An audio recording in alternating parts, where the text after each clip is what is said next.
I am Boston City Councilor Lydia Edwards. I'm Chair of the Committee on Government Operations. Today is Tuesday, February 25th, 2020, and we are here for a public hearing on Docket 0233, Petition for a Special Law regarding an act relative to the Zoning Board of Appeal. The hearing is being streamed on Boston City Council TV online and is being recorded and broadcast on Comcast Channel 8, RCN Channel 82, and Verizon 1964. If anyone would like to provide public testimony, you may do so by signing in on the sheet near the chamber entrance in the corner. I sponsored this matter, and it was referred to the committee on January 29th, 2020. This legislation was previously introduced in September 2019, and I've spent the time between the initial filing and yesterday working with the Walsh administration on a number of administrative changes. Before I go in and provide some background information, I did want to acknowledge two of my colleagues who cannot be here today and ask that their letters be read into the record. From Councilor Sabi George to the Committee on Government Operation, please be advised that I will be absent from today's hearing regarding a petition for a special law regarding an act relative to the Zoning Board of Appeal due to a parent meeting at my children's school. I would like to thank Chair Councilor Edwards for sponsoring and hosting this hearing. I will be sure to review the recording of the hearing online, and a member of my staff will be attending. Councilor at Large, Anissa Sabi George. From Councilor Campbell, dear Chairwoman Edwards and colleagues of the Committee on the Government Operation, I regretfully cannot attend today's hearing on Docket 0233 regarding an act relative to the Zoning Board of Appeal.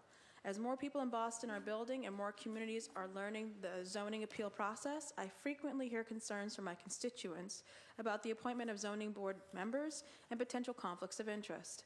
This hearing is important because it is about a systems issue, not a personnel issue. I believe that exploring changes to the operations of this important body is essential to growing our city in a way that values the voices of all residents. I commend Councilor Edwards for bringing this important issue forward.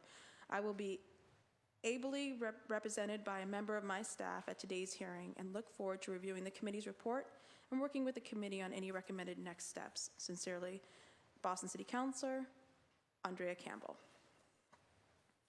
As I had mentioned before, I had some initial remarks. I did want to acknowledge my colleagues here who are joining us today: Councilor Ed Flynn, Councilor at Large Michael Flaherty, District Councilor Ricardo Arroyo, Councilor at Large Councilor Michelle Wu, and District Councilor Matt O'Malley. So as I mentioned, this had been filed last year in September. As filed, this home rule petition, which is something we would need to pass at the City Council and then also be passed at the State House, would change the structure of the Zoning Board of Appeal by requiring that its members have expertise in affordable housing, expertise in civil rights and furthering fair housing, expertise in environmental protection and climate change, background in urban planning and design of neighborhoods. It would also require homeowners and renters to be on the board, and also expertise in zoning and general laws. The proposal also includes a provision that prevents members of the ZBA from engaging in the business of real estate construction, development, or purchase or sale within the city while they are members of the zoning board.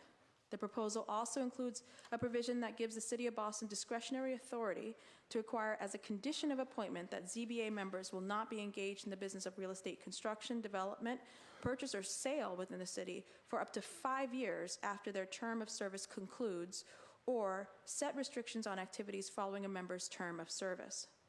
The proposal requires that the ZBA promulgate and publish rules to further discourage real or apparent conflicts of interest during or after a member's term of service. The proposal requires that standards of review for the ZBA be promulgated in the Boston Zoning Code.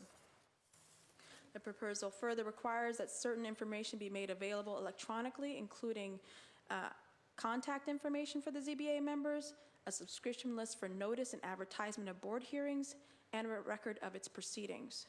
This proposal requires that the ZBA be supported by one or more employees of the City of Boston. It also establishes an Office of Community Counsel within the office to assure that people are fully informed and know their rights the day of the hearings. It establishes term limits for the ZBA members.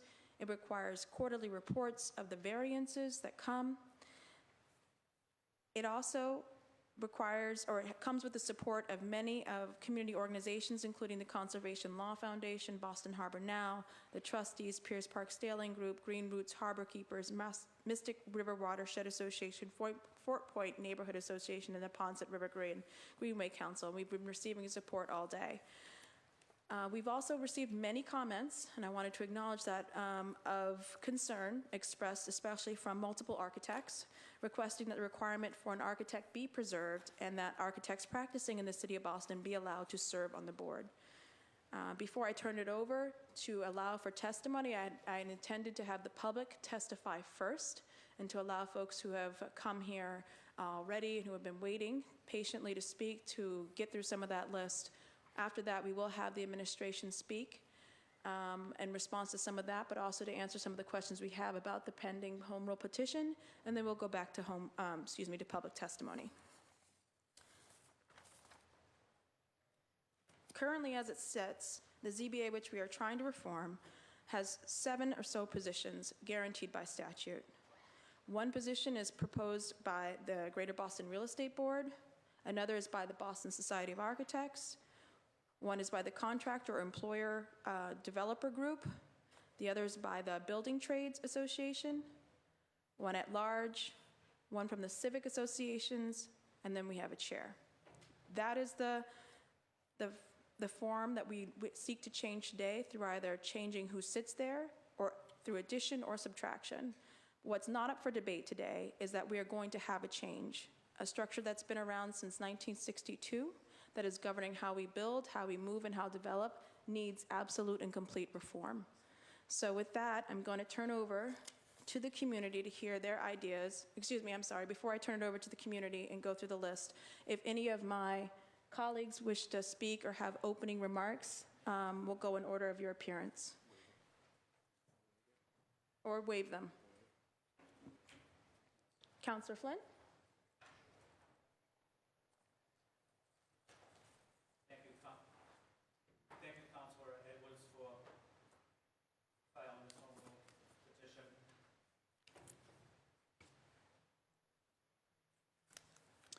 Thank you, Councillor Edwards, for filing this home rule petition, for your leadership in starting a conversation about how we can make the ZBA and the zoning process more transparent, more aligned with neighborhood interests, more inclusive.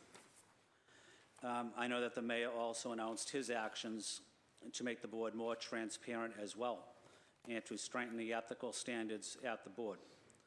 I'd like to thank Mayor Walsh and his team, and I'm glad that the city is taking these critical steps. The ZBA is one of the most important bodies within our city government, as their decisions impact the development, character, quality of life in our neighborhoods.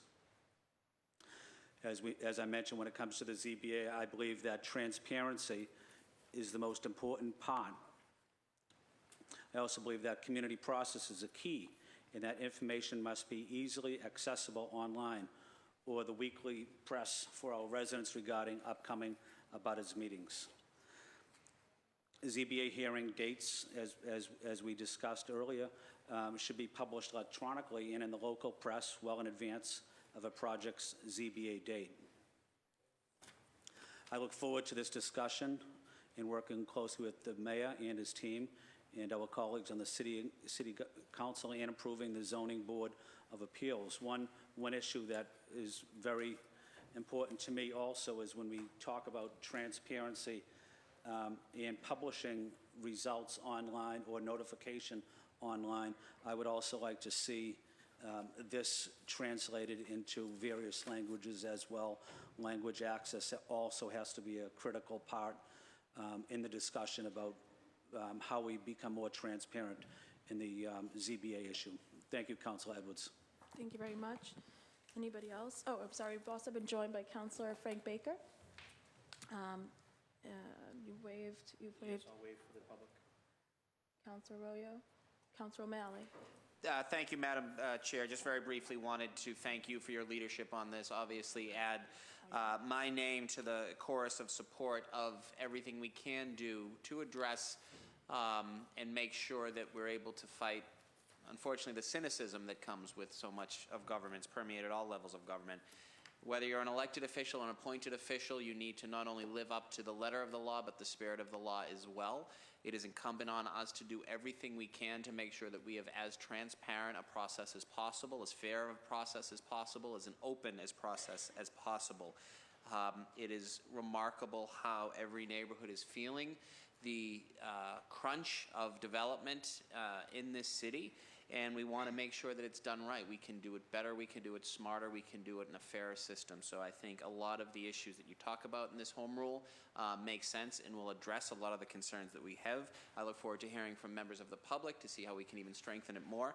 Thank the mayor for also offering some great reform in his executive order yesterday, and look forward to continuing to push this. So thank you for your leadership, and count me in as a excited partner to see this happen. Thank you.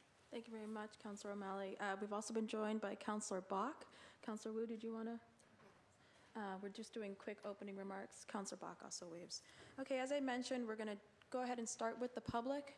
I'll call out your names. You can come to either one of the podiums to give your opinion, your thoughts, your suggestions, your concerns. And after we've gone through a couple sets of the public, we will then turn over to the administration to come and testify. So just in order of sign up, I have Patricia Baumer from the Greater Boston Real Estate Board and Brian Blastier.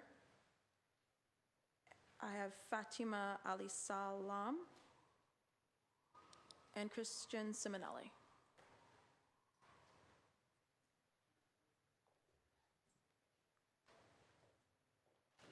And when you come to the mic, I know I've called out your names, but if you could state your name again and the organization that you're with. Sure. You can come to the mic over there.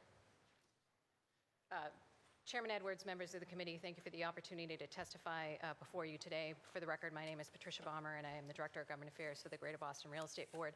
I'm pleased to be joined today with Brian Blazer. He's a partner at Dinsmore and Scholl in Boston. We're very fortunate to have him here today. Brian's an author. He's a nationally recognized real estate and land use expert. He also teaches real estate and land use law at the Columbia Business School and Harvard University Graduate School of Design. Greg will be submitting extensive written comments, so I will try to make my remarks very brief and then turn the duration of my time over to Brian so he can summarize the essence of our written comments. We've chosen to just focus on two principal changes being proposed.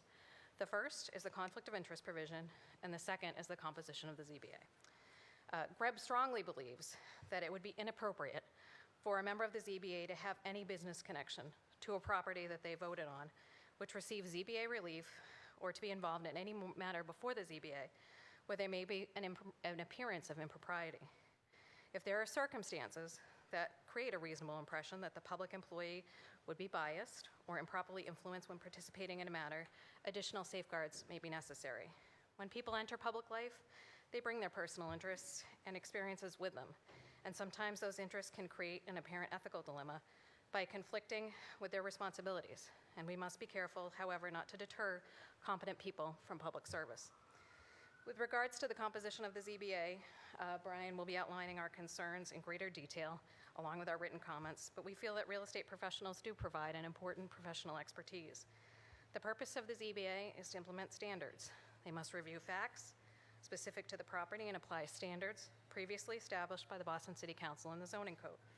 By limiting the board to only one member with expertise in zoning, you potentially deprive the ZBA of important knowledge and experience. Technical standards require that members have practical experience to understand zoning, construction plans, and design issues. Experience is needed to apply these specific standards that are set out in the zoning code.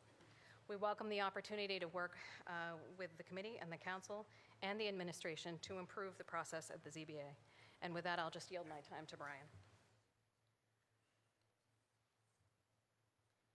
Thank you, Patricia. Madam Chair, members of the committee and councilors, I'm pleased to be here today, and my comments will be focused on the composition question for the ZBA. A few fundamental points that I think should help guide some of the thinking about what to do, if at all, with the current composition.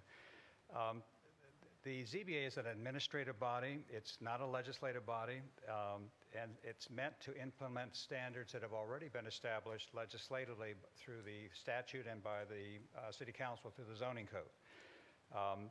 the requirement then of an administrative body that it makes findings of fact and conclusions is peculiar to an administrative body and not a legislative body.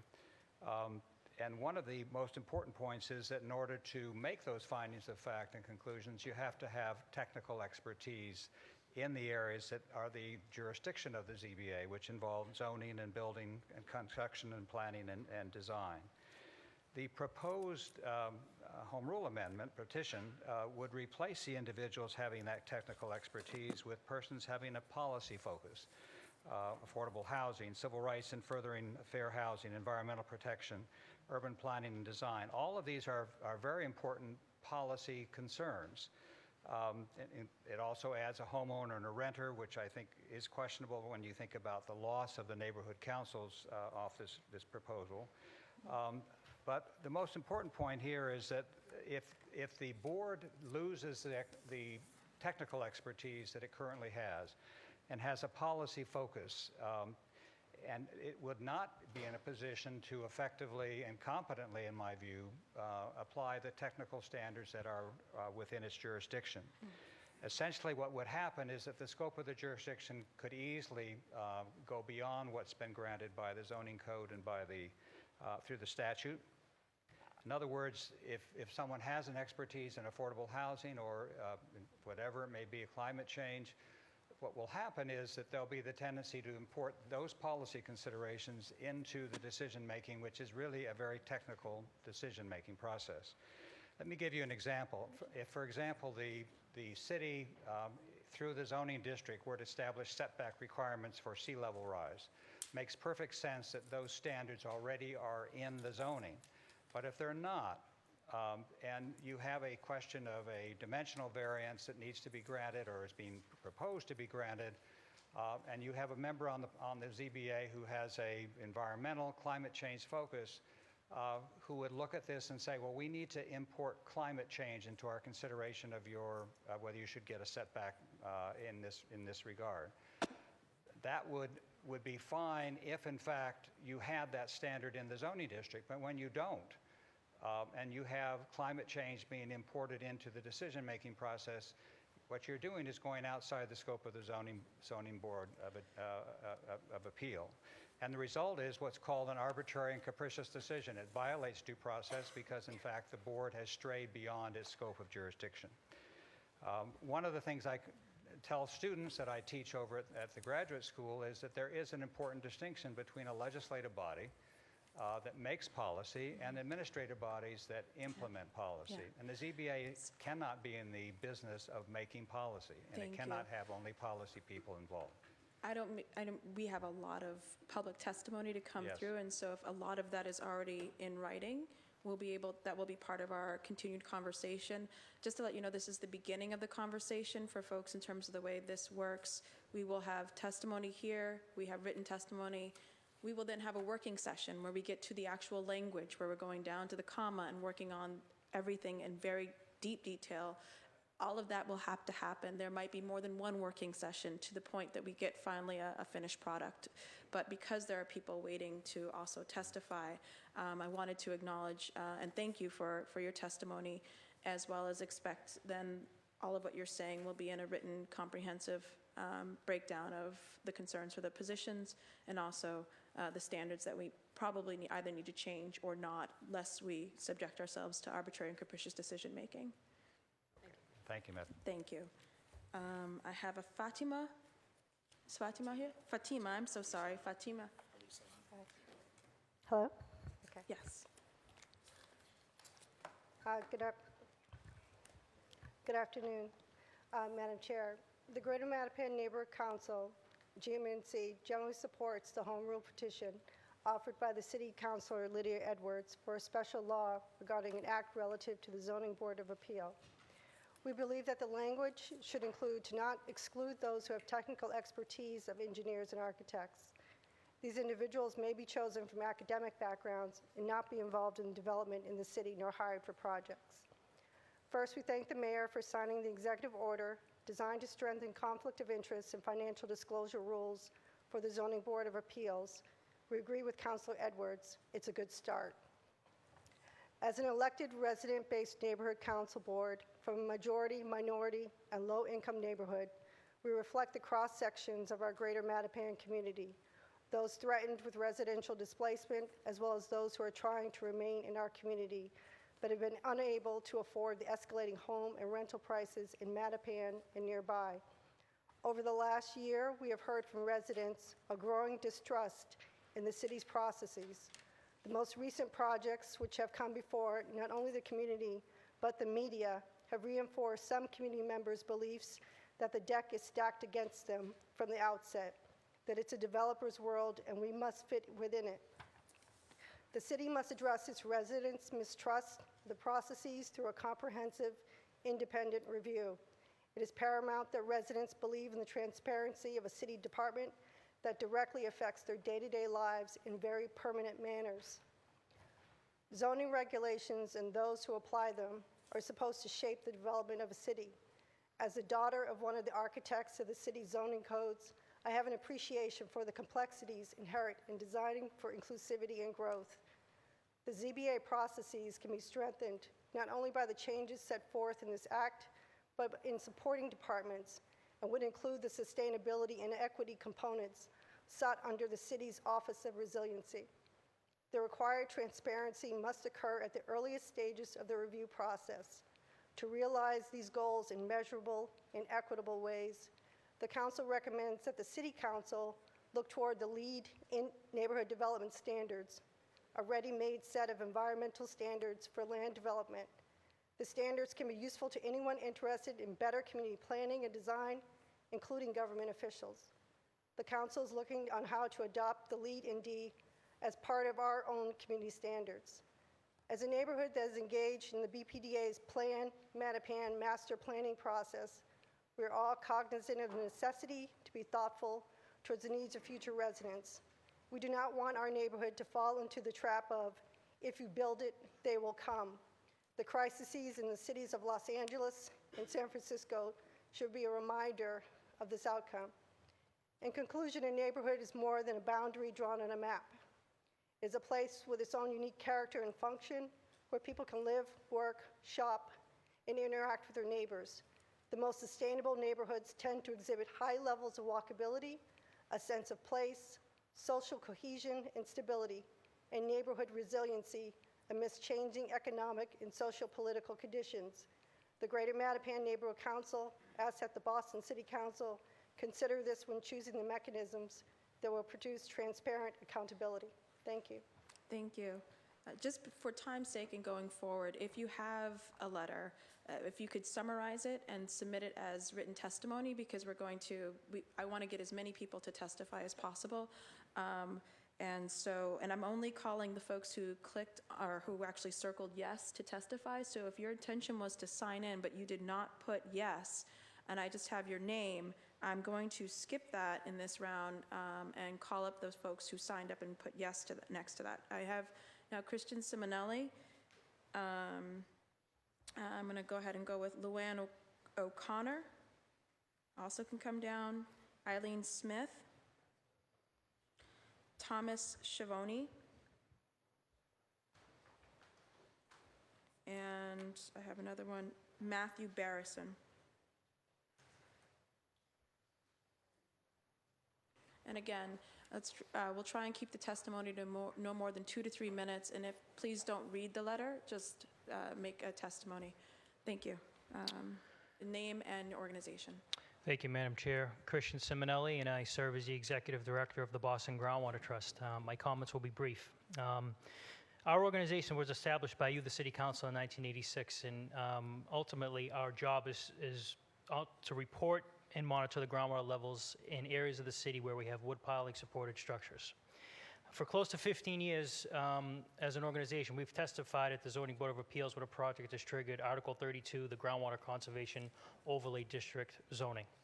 The essence of that zoning was established to ensure that anybody digging down to create occupiable space, deep basements, garage, have that structure fully waterproofed and not negatively impact the groundwater levels. The applicant certifies that by going below a certain level in the ground via a no harm certification letter, which is stamped by a professional engineer registered in Massachusetts. Moving forward, it's essential that any modification to the ZBA process preserve this notification to abutters. It's paramount that people next to them, to the side of them, the people know that they're digging down for occupiable space. It's really essential for the foundation of the building. If it's done improperly, the wood piles supporting the buildings can become exposed to air, rot, and essentially put the building's foundation in jeopardy.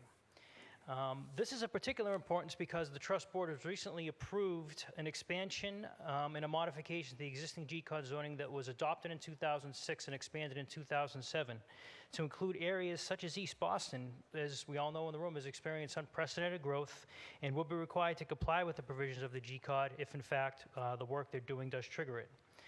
In closing, I would just like to applaud the mayor, the city council, and all the other agencies that worked to get that executive order on paper. I'd like to echo the mayor's comments yesterday when he said, quote, "I want to assure the residents of Boston that they can have the confidence in the Zoning Board of Appeal and that we will protect what we love about our neighborhoods as we grow and evolve. Protecting the thousands of wood pile supported buildings that comprise a substantial portion of the city's residential tax base fits perfectly with that statement." Thank you for the opportunity to speak today, and I look forward to continuing to working with everybody on improving the ZBA process. Thank you very much. Thank you. Have then Ms. O'Connor? Good afternoon, Board. My name is Luann O'Connor. I'm a lifelong resident, fourth generation from South Boston, and I am also Vice Chair of the City Point Neighborhood Association. With that being said, I've given each of you a packet of an example of the zoning that we need to change. This is a project called The Playwright, 11 variances. The first ZBA meeting, it was deferred with the encouragement of the ZBA board. We went back, and when we went back, we didn't discuss zoning at all. It was like being at a Mr. Rogers Neighborhood Association where he was told to be a good neighbor. So none of those zoning variances were addressed. Plans were approved with no proviso. And this is after City Point Neighborhood Association Chair, as well as Gate of Heaven Neighborhood Association Chair, wrote a letter in opposition. So we worked really hard on that, and it was just totally disregarded. So when I saw, Councilor Edwards, the home rule petition that you put together, I was very excited because I do think that we need transparency. I do think that we need accountability. I like the tracking. How many units have been put in South Boston? We don't know. How many units are going to be put in East Boston? We don't know. So we don't really have a lot of information insofar as statistics, but yet units are just going up, houses are being raised, residents are being displaced, and that's where we kind of need to look at responsible development. I would also like to see the ZBA become an autonomous board without other government bodies having say-sos in the actual decisions. So if we're going to trust the ZBA, then we need to trust the process or have a process that we can trust, and that to me is very important. And I think that will bring the accountability, will bring back the neighborhood insofar as their ability to trust the city of Boston. I just want to make one more point, is that our district city councilor has always backed the neighborhood and the abutters, and yet when we go to ZBA, it's completely disregarded. So if the ZBA is disregarding our elected officials and they're disregarding the neighborhood associations and the abutters, we have a really big problem. We have a really big problem with that. So I'm excited for your home rule petition. Thank you. Ms. Smith, Ms. Eileen Smith? Hi, good afternoon. Good afternoon. I'm sorry, I prepared a letter, and so I'm going to have to extract from it. I'm a lifelong Boston resident, and I'm also concerned and frustrated with the Zoning Board of Appeals and their arbitrarious decisions. As Luann has spoken, we are constantly arguing with the destruction of our neighborhood, and nobody at the Zoning Board seems to care. 90% of the time we lose every battle, and it's really burdensome to the neighborhood because we're losing the character of our neighborhood. So if you don't mind if I just read a little bit, because I did prepare it, and I'm sorry, I'm not supposed to read from my paper. I didn't know the process. So the feeling in my community is that in order to enforce the code, the only alternative is to seek judicial review. This is not realistic for many people who do not have resources to go up against the developers that have very big pockets. It's actually a sad state of affairs when the board, that is the people's board, is not looking out for our neighborhoods. There is also a sense of community when people take time, a lot of time, to appear at all these zoning board hearings, and the agenda is so lengthy, and the community are not given the time and respect they deserve. So personally, I'm very happy to see this home rule petition being sponsored by Councilor Lydia Edwards, and I really hope that we see change and transparency to the actual board itself, and that we will have some answers in the future with this home rule petition. Thank you. Matthew Barrison? Oh, I'm sorry, Tom Schiavone. Thank you. Sorry. Thomas Schiavone, North End resident. Mine will be brief and it's anecdotal. As recently as this morning, I appeared with a group of neighbors advocating on behalf of a matter before the board. I'm not going to identify it. It was deferred. We had people in their 80s, one lady in her 90s, people who had taken time off from work, people who had canceled medical appointments, people who got babysitters. We all were out there. It was supposed to be on the docket. It was going to be called after a long list. And before we knew it, at the conclusion of the previous clump of hearings, all of a sudden the announcement was made, if there are any deferrals, please come forward. So immediately, 8 or 9 came forward, and the counsel for the developer, where we showed up, asked for a deferral, and he was given a deferral by right. We didn't have an opportunity to say, well, listen, we took time off from work, we got babysitters, somebody canceled a medical appointment they were waiting a couple months for. It was done so blithely, and I am a lawyer. I don't do zoning law, I do behavioral health. And to tell you the truth, my training in disordered thinking came in handy this morning when I had to explain to my neighbors, well, this is part of it. This isn't written down for you, but you can bring 100 people here, and if the developer wants to have a deferral, likely or not, they will get it. And so I asked myself, well, why are people so upset that somebody with a civil rights background might be a good person to have on that panel, because an architect might not say, gee, this is something to do with due process, fundamental fairness, residents who should be given a voice in this participatory process. A person from the trades wouldn't necessarily look through it through that lens, nor would a realtor. And I don't say that to disparage them. And so the categories that you are thinking of expanding, people who care about the climate and have knowledge in that area, people who care about whether our hearings like this are accessible. Even I have a hearing impairment. There was all kinds of ambient noise. Even the amount of litigants out in the hallways was actually disruptive of the meeting when voices are raised. And so the point I bring is that when we don't understand our processes, when the people come and they do take time off from work, and if they see this, it breeds a disrespect for the process. And if our citizens, if our residents have a disrespect for the process, they have no confidence that there is fundamental fairness. And so for that reason, I have a great shout out for a person who has background in civil rights. And I want to thank you all. I know this is a difficult issues to take up, but it's very important, and thank you. Thank you very much. Matthew Barrison, excuse me. And after Matthew, there's, we're going to have Jennifer Efron from the BSA, John Walkie, Raymond Hertu, I have Elliot Laffer. And then the last person who signed up is Victor Brogna, who said yes, that they wanted to speak. So we would have gotten through at least majority of the folks signed up, all of them, and then we'll go to the administration. Mr. Thank you. Harrison? Thank you, Madam Chair, members of the City Council. My name is Matthew Barrison. I'm co-chair of the Harborview Neighborhood Association in East Boston. At our neighborhood association meeting, the number one topic of discussion is development. And while I admit that maybe we don't get it right 100% of the time, most of the times we do. Our members bring both long-term perspective and subject matter expertise to development discussions.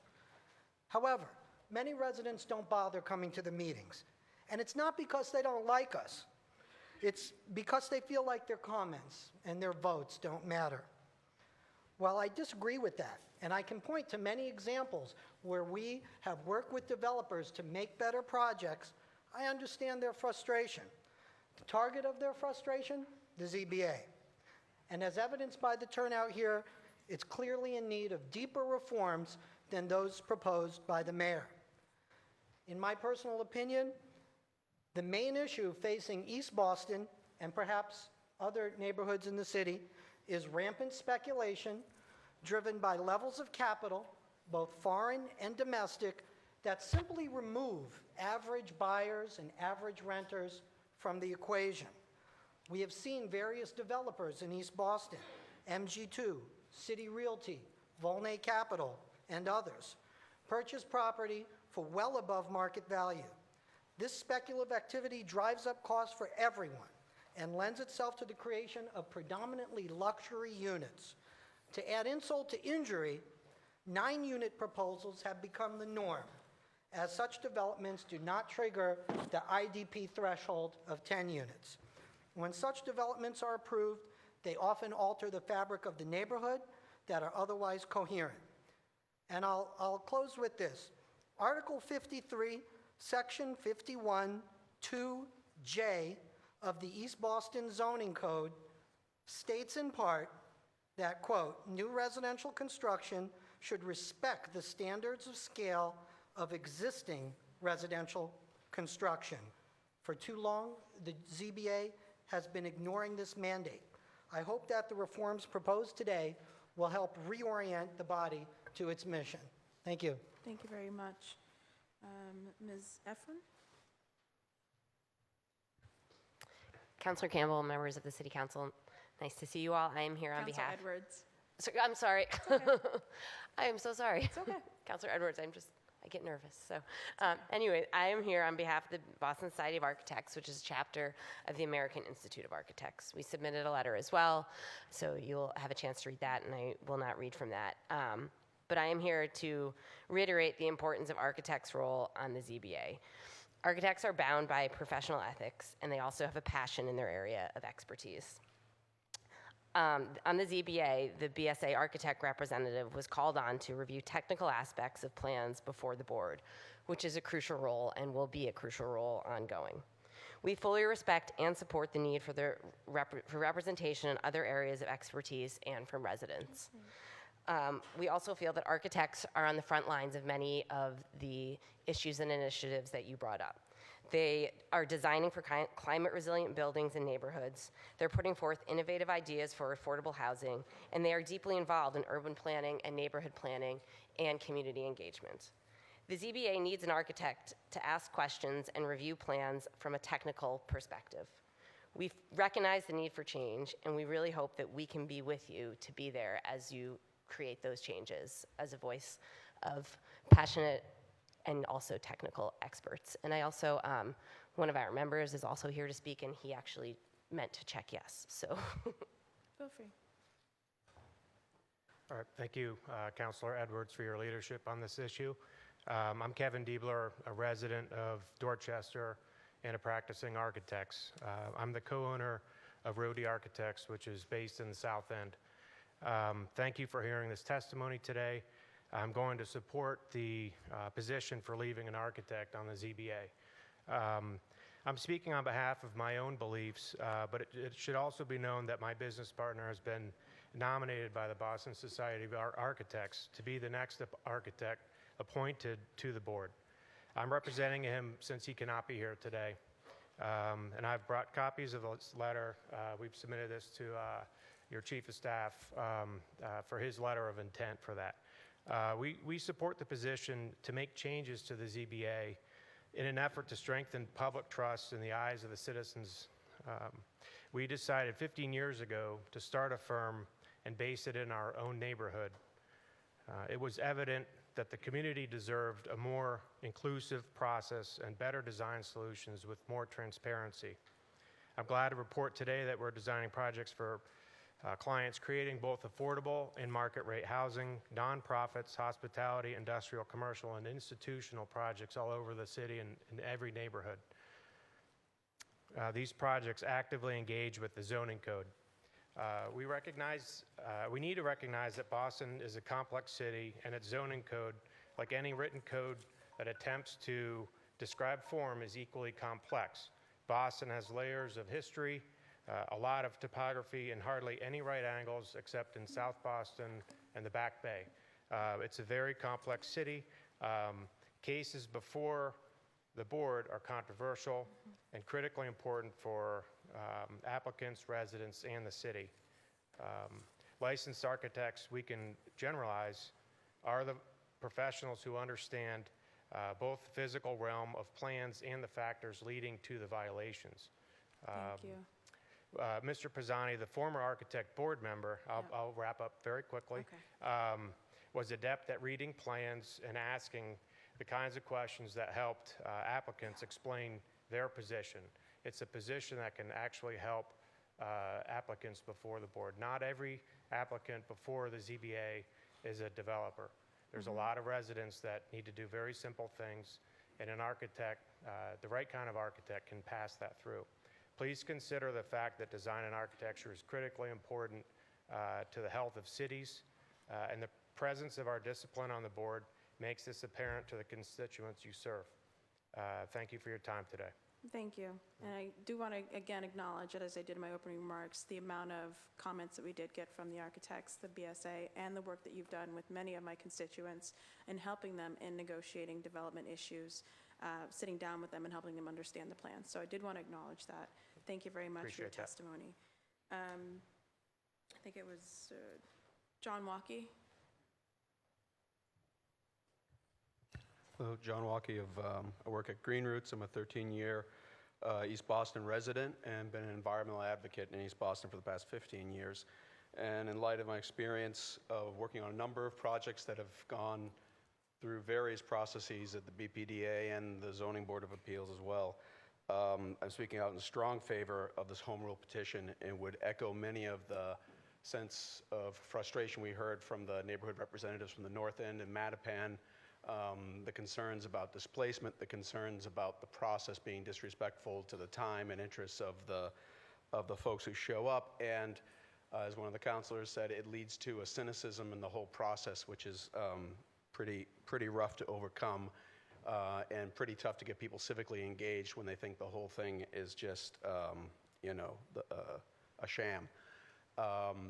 One of the things I'd like to address is that we were talking about having the expertise on that board. And having gone to a number of these ZBA meetings, my understanding of a variance is that it is being given because there's a hardship involved. I've never heard anyone talk about that hardship. And when we're talking about companies that come in, as Matt had mentioned previously, overpaying for properties by quite a bit, speculating, where is the hardship? If you've got $700,000 to pay for a rundown triple-decker that you're going to tear down and get a bunch of variances to fill up that entire footprint with a large box, there's no hardship involved here. It's just a profit motive. So the very underpinnings of why we have a variance program are not being discussed at ZBAs, at the ZBA meetings. It's just about rubber stamping something, and that's sort of known. The other issue was the idea that this distinction between policy and administration, or whatever the hell it was. That whole process, if you don't think that there is a policy being driven by the ZBA decisions, you're kidding yourself. The policy is We are building higher, we're building denser, we're fitting in more people. That is a very specific policy that is being driven not by the Boston Planning Department, but by the ZBA. And one outcome of this, and I think I've spoken in this space before about it, was a number of years back, I was involved in a project in 2006 under the Menino administration of mapping out the urban tree canopy for the city of Boston. East Boston has the lowest possible urban tree canopy at 6%. And we mapped out areas where you could plant any possible place, including the middle of soccer fields and anywhere. And when we identify the most likely places where you can plant, we're talking about backyards, we're talking about side yards, front yards, which front yards don't really exist in East Boston so much.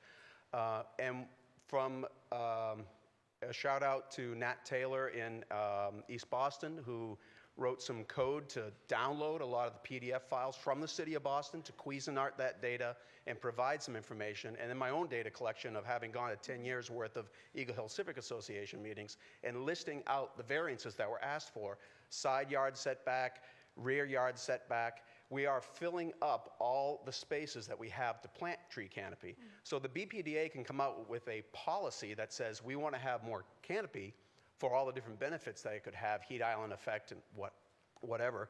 And at the same time, the ZBA is enacting a policy that says we are going to have impervious surfaces over every square inch of this neighborhood, because that's how we're going to get the return on our investment, because it's a hardship that I am not going to make, buy a triple decker for $500,000 and then sell each of the 4 units in it, or the 9 units in this larger thing, for $500,000 each.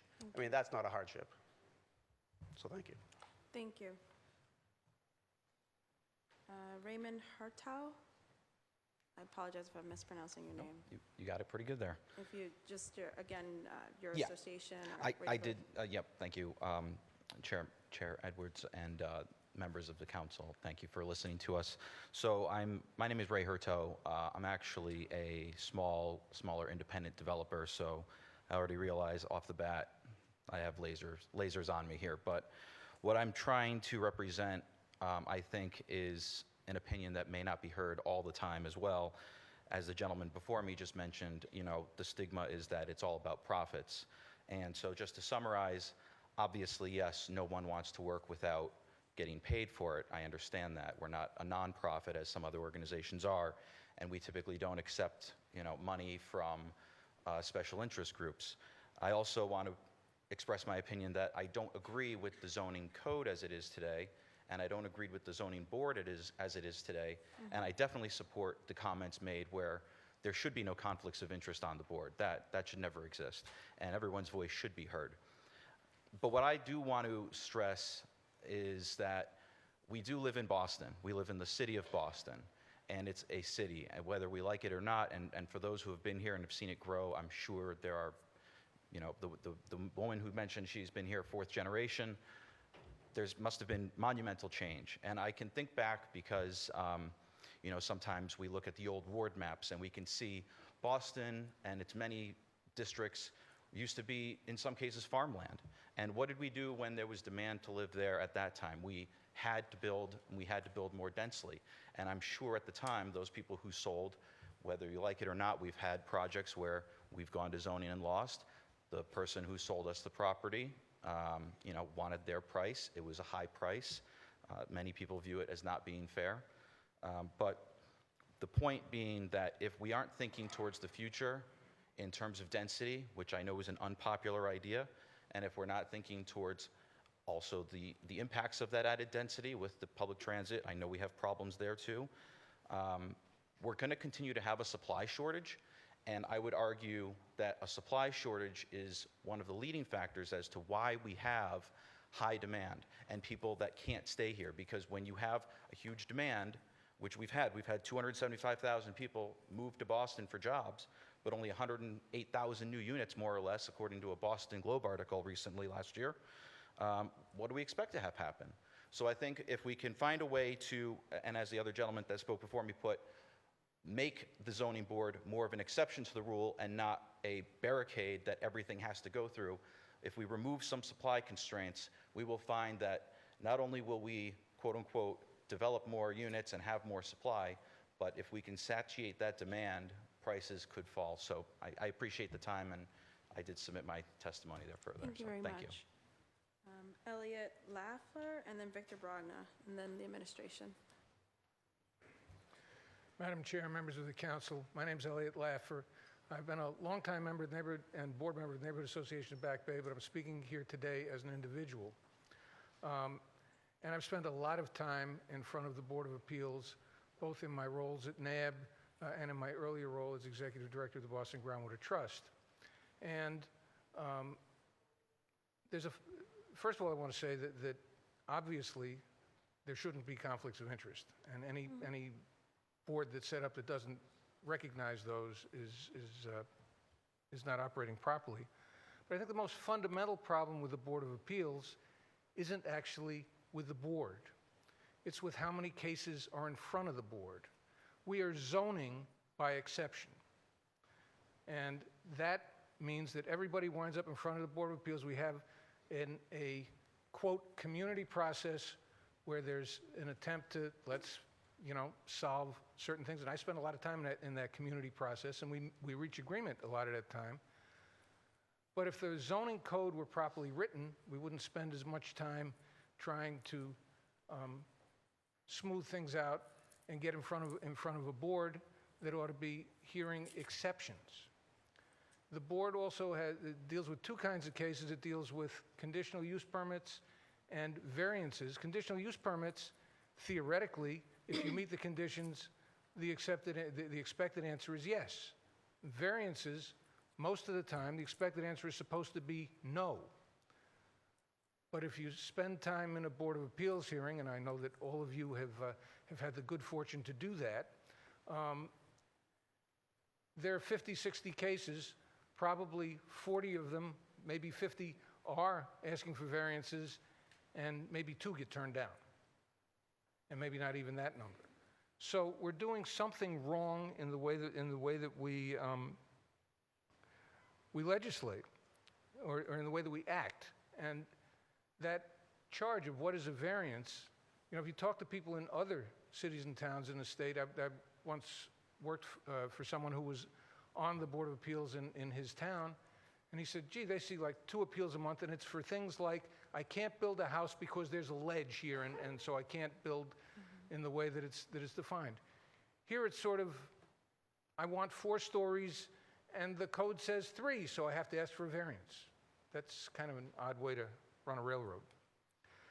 There's also a very strong bias toward approval on the board. And I don't think there should be a bias toward disapproval, but I think the idea that we expect that when we get there, the board's going to say yes is probably not the right answer either.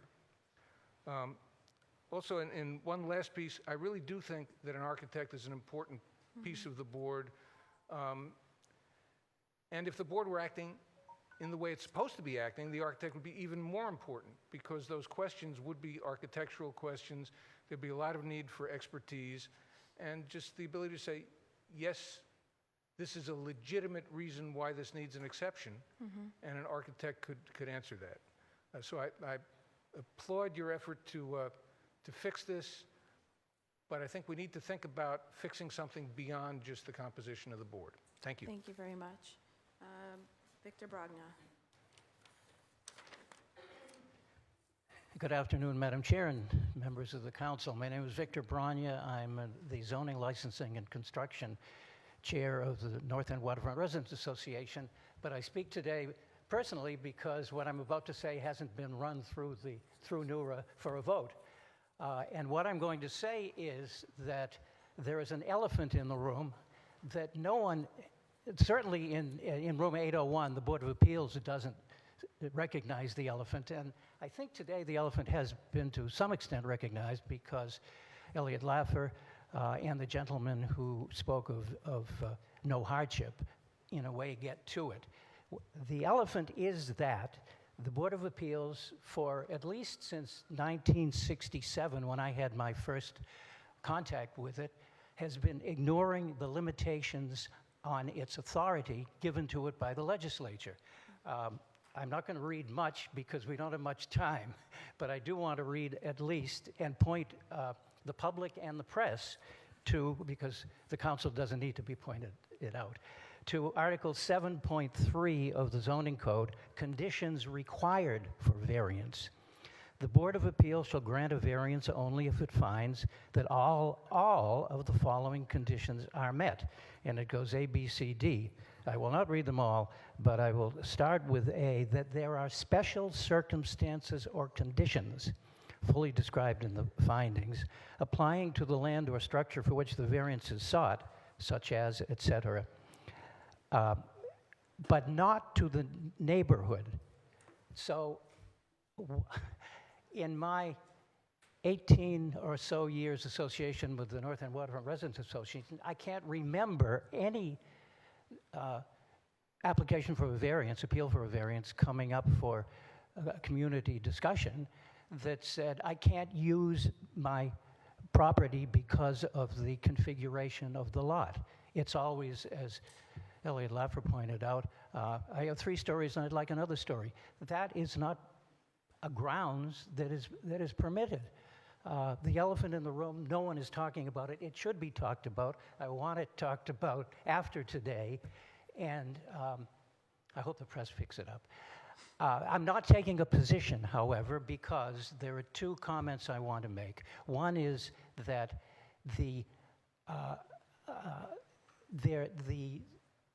zoning article itself, let's say Article 54, the North End, is a zoning district. Within the zoning district, there are sub-districts.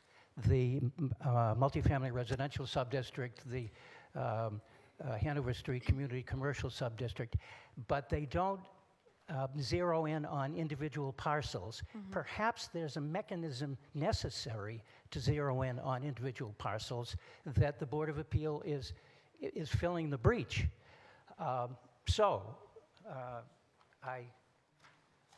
criticize in a way, but I don't in another way. Perhaps the reason that they have stepped into the breach is because the BRA, now calling itself the BPDA, but in Section 2 of the North End zoning code, So it's... when you might want to... Okay. That the zoning code will comply with the North End neighborhood plan that the BRA will adopt. They never adopted it. So perhaps that would zero in on individual parcels.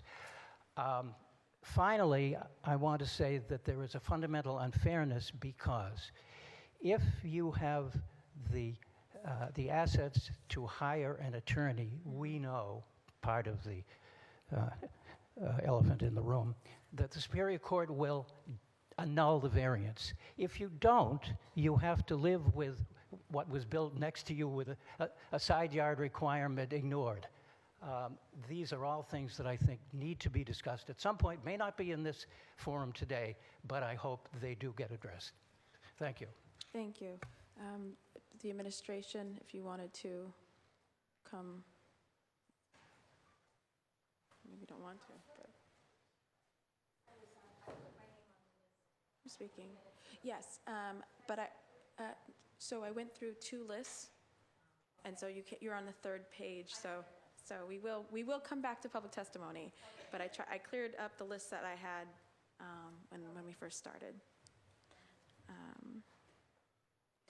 And did any of my colleagues want to comment, or you want to go right to? Yeah. Okay. So feel free to introduce yourselves, and we'll get started.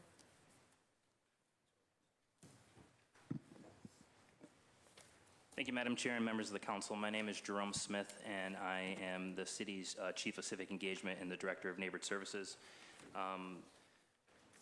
My colleagues will introduce themselves in a second. We're looking forward to having continued debate and discussion on top of the executive order the mayor signed yesterday. I know that we would really love to dive deeper into the home rule petition on some of the things that we left out that we've been working with your office. And so I look forward to having a good conversation today, and also the working session, and hopefully producing something soon that we can send up to the legislature.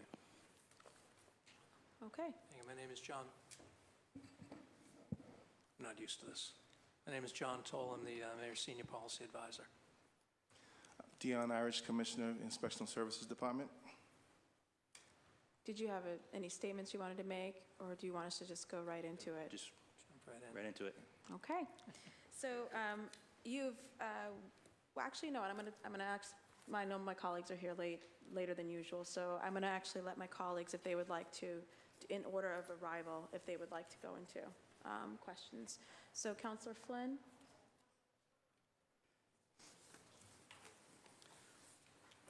Thank you, Councilor Edwards, and thank you to the panelists for being here today.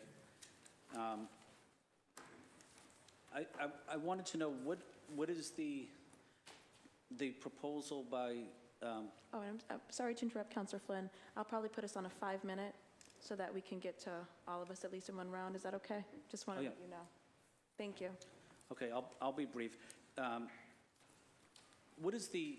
Can you just give us a quick update on the neighborhood process as it relates to notification of ZBA dates and abutters meetings?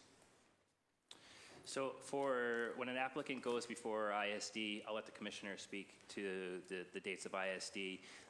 Neighborhood Services is notified, so if you come in, say today is the 25th, if you came in today and got rejected at the Zoning Board of Appeals, on Monday, the Office of Neighborhood Services will be printed out a list of previous week's rejections.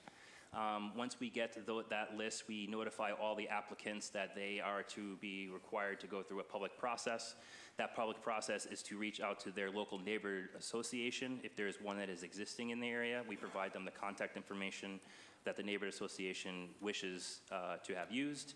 We also inform them that somewhere throughout the process they will be required to have a city's abutters meeting. That abutters meeting is similar to ISD, where we do a pin drop on the assessing map and we collect all the property owners within 300 feet of the site application. And then we require that the applicant then flyer the list of addresses that we provide them. So we give them a data set of these addresses and tell them, here is a form of a flyer, you are to take this flyer and you are to drop it off at all those locations. The reason why we have them flyer is because technically by law, ISD needs to mail property owners. We in the city have a ton of renters who were not receiving those mailings, and so we decided that we wanted to get to the doors, and so for the abutters meetings, we believed that it was important for them to go door to door and to drop off notification of an abutters meeting so that we were able to get the renters to come out and not just have to mail the property owners. We had found with return mail, when we were doing mail back in the day, that we were mailing addresses in Florida and New York and California. So there are individuals who don't live in the city of Boston who were being notified about ZBA cases, and then we would never hear, but then we would have a whole building of residents who did not know that a project was being built. So we tried to alleviate that by having this kind of door-to-door mailings.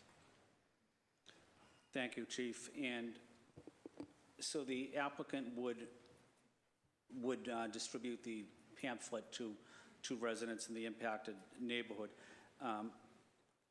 As a way for City Council to get more involved in the process, is it possible to have, the City Council, especially the District City Councilors, play a more meaningful role in that process in terms of notifying residents of the upcoming meetings?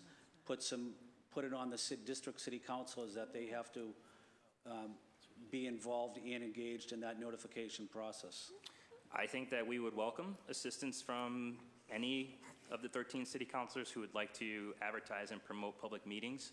I don't think my office has any authority to require a city councilor to do that, but if any city councilor's office would like to assist us in that notification, I'd be happy to work out that solution. The reason I'm asking is just so, just going forward, having a list of upcoming meetings, whether it's 2 weeks or 3 weeks in advance, so that the city councilors also can publicly announce the upcoming meeting, making sure the residents know about it. I do receive comments from residents in South Boston or Chinatown or the South End. They would like to see the city council play a more meaningful role and not the applicant doing the distribution of the pamphlet notification process. The applicant doing the notification process to the impacted residents, there's something that we can work on. Absolutely. Currently, Council, there's nothing precluding a city councilor from flyering the information that we are providing to the public. The flyer is also posted on Facebook pages. We send them to the neighborhood association presidents, and we send them out. So again, if any district or at-large city councilor would like more materials, by all means, my office will be happy to give you copies of flyers for you to distribute how you see fit. Thank you. And my final question, it relates to my opening comments on language access as it relates to the ZBA process. Can we make sure that all documents are also translated into various languages, and that when a decision is made by the ZBA, that notification process is also included in various languages? I'd love to see someone at the ZBA also that works for the city almost as an advocate for the residents that can communicate in Cantonese, or Mandarin, or Spanish, just so that the audience that is listening at home or in the room can understand the discussion.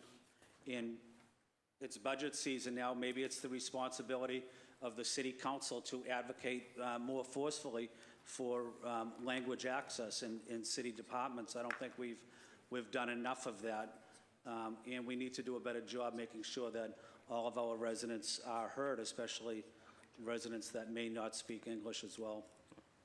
I appreciate that, Councilor, and I tend to agree. A number of years, Council, how many years now? Councilor who worked on creating the Mayor's Office of Language Communications Access. We have had very productive conversations.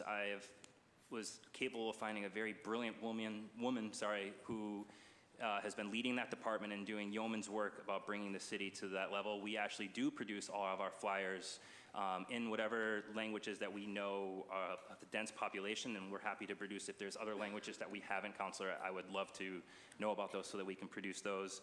Also, I would like to point you to the third page of the Mayor's executive order that he signed yesterday, where it says the Special Services Department is instructed to work in conjunction with the Mayor's Office of Language Communications Access to ensure the provisions of translated services, including those assistive technology, and of staff to ensure the effective conveyance of technical decisions at board hearings within 45 days of the order. Also to designate an ombudsman to answer questions and inform members of the public about the board's procedures and processes, which can be provided also within 45 days of this order. So I believe that based on your questions, the administration is in alignment, Councilor, with what you would like to see. I think it's, Councilor Edwards had raised this issue of an ombudsman, and I didn't think about it at first, but I think that this position the commissioner will be hiring is going to be very valuable.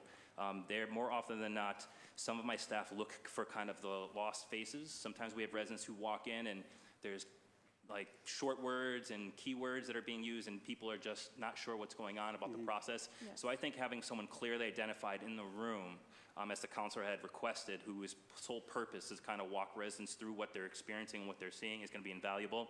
And I know that the Director of Language and Communications Access is excited when I told her that she was in executive order, because she's also been wanting to have more language and interpretation access inside the room. So now that it is in executive order, she's now empowered to make sure that the ZBA has those individuals there. So I think that your question is timely, and I think that the work that we're doing today is very important. Thank you. Thank you, Chief Smith. I'll wait to the next round. Thank you, Councilor. Councilor Flaherty. Thank you, Madam Chair. And sort of pick up on that, and to give credit where credit's due, I had served here as a member of the council in the previous administration, and we used to call Tuesdays Hocus Pocus Tuesday. It was more about who you knew and who you hired, quite frankly, is how you got your matter approved. So happy to say, obviously, the improvements that have been made with this administration, particularly with respect to the merits of the project. We may not always agree. I'm up there half the time. I'm either for or against, and no one bats 1,000 up there, but at least want to give credit to this administration's openness to at least recognize some of the shortcomings of the previous administration and how they handled Zoning Board of Appeals matters. I'll pick up where my colleague, Council Flynn, recognized. You had mentioned it's 300 feet. Would you give some thought to maybe 400 feet or 500 feet? And really, more in particular, with respect to deferrals, our concern is that when someone gets a deferral, there's no new re-notification that goes out. It's kind of up to everyone else to kind of figure it out, and I think therein lies a little bit of an issue, particularly public concerns and confidence. So my hope would be that we may consider expanding beyond 300 feet. I don't know what that number is. There's professional folks in this building and beyond that probably have a better number. Maybe it's 400, maybe it's 500. But also a major concern when someone asks for a deferral, I also think that the number of deferrals should also be limited. Sometimes it just comes down to party A, party B. They're just never going to agree, and it's on the business terms. And that's quite frankly what elected officials should not be in the business terms. We should be in the community terms of height and density and parking and traffic and overall quality of life impacts on direct abutters and in the neighborhood. We shouldn't be getting in between a developer and or an abutter, for example, on financial stuff. I mean, that's where when things can go sideways. But by limiting the number of deferrals, we kind of get to the crux of what the issue is, and then it's just going to be up or down on the merits. When you start seeing people get 2, 3, 4 deferrals, and more importantly, people don't get noticed on those new deferrals, I think it kind of casts a cloud. And arguably, some people would suggest when they're not looking or during the summer, you know, the quote unquote the fix is in and the cake is baked and it's just going to happen. And I think we could eliminate some of that apprehension by requiring the proponents to have to re-notify on a deferral at the very least, and maybe expand that scope a little bit. And also, really to pick up on Elliot Laffer's comment in terms of, you know, we're here obviously discussing sort of the makeup of the board and clearly the non-starters of conflict of interest. But at the end of the day, whether you have a whole board of community folks or a whole board of architects or everyone in between, the facts of the matter is that the ZBA, they need to start adhering to local zoning. And I'll take my neighborhood. We did a 3-year process, Article 68.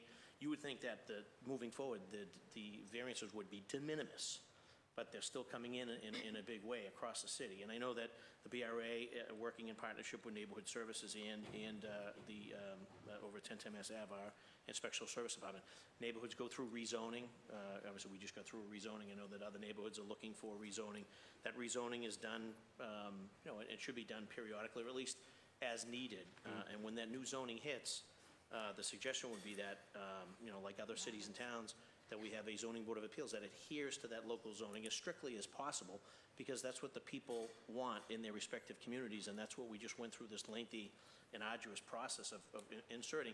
And then the variance really should be based on a legitimate demonstrated hardship, and that you paid through the nose or you overpaid for a parcel is not a hardship. It should not be anyone's problem. It was speculative, and you made a decision that doesn't now sort of necessitate everyone having to accommodate sort of an overdeveloped or oversized or aggressive FAR. So my hope would be that Zoning Board of Appeals members are listening to our concerns, that they start adhering to local zoning as strictly as possible. Really, that's kind of, quite frankly, their function. And in those rare instances, and we really get to a point where variances are rare, in those rare instances where someone needs a variance and they can demonstrate a legitimate hardship, that's a whole different equation. And I think and those hardships vary. And it could depend on parcel to parcel, neighborhood to neighborhood, but we're not in that situation. You have folks that are just coming in, they're overpaying for parcels, and they're going to either play the system or run out the clock or try to wait for people not to be paying attention or not have to re-notify an abutter on an appeal. So you have a front row seat to it, just like we do here and folks in this room.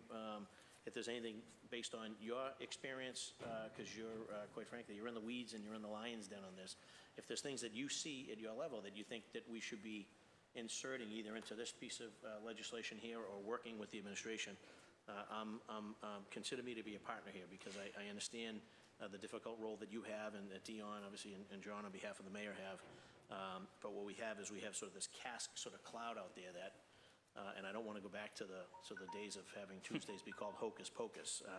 This administration has worked hard to kind of move us forward in that sense, but making sure that we, again, have a deferral process that makes sense, make sure that we're limiting the deferrals, expanding the footprint, and making sure that those folks get re-notified on the new date, and make sure we bring the ZBA in and ask them to adhere to local zoning. If not, you know, we could have the strictest zoning ever that says basically you can't build anything. But if we have a zoning board of appeals that's just granting variances left and right, and then it's like we're just chasing our tail. And so I'd really kind of, to echo the comments of a previous speaker from the community, Elliot, that he makes a great point as we can sit here and noodle over composition of the board and requirements and resumes and who would be better to serve and who not. But at the end of the day, if we're just continuing to grant these easements. And just the last final question, if I can ask, is do we know the total percentage of variances that have been approved by the ZBA and the breakdown by neighborhood? You know, someone goes over to 1010 Mass Ave, they get denied, it triggers an appeal, they then go to the Zoning Board of Appeals. And I guess I kind of want to get a sense as what percentage of the denials go on to the Zoning Board of Appeals, and then what percentage of the appeals get granted? And if we could have those numbers, if you have them now, great. If you don't, if you could, Commissioner, if you could get them to us, and I'd really like that to be in a neighborhood or district breakdown. Yeah, so we don't have the all of the numbers that you're asking for currently.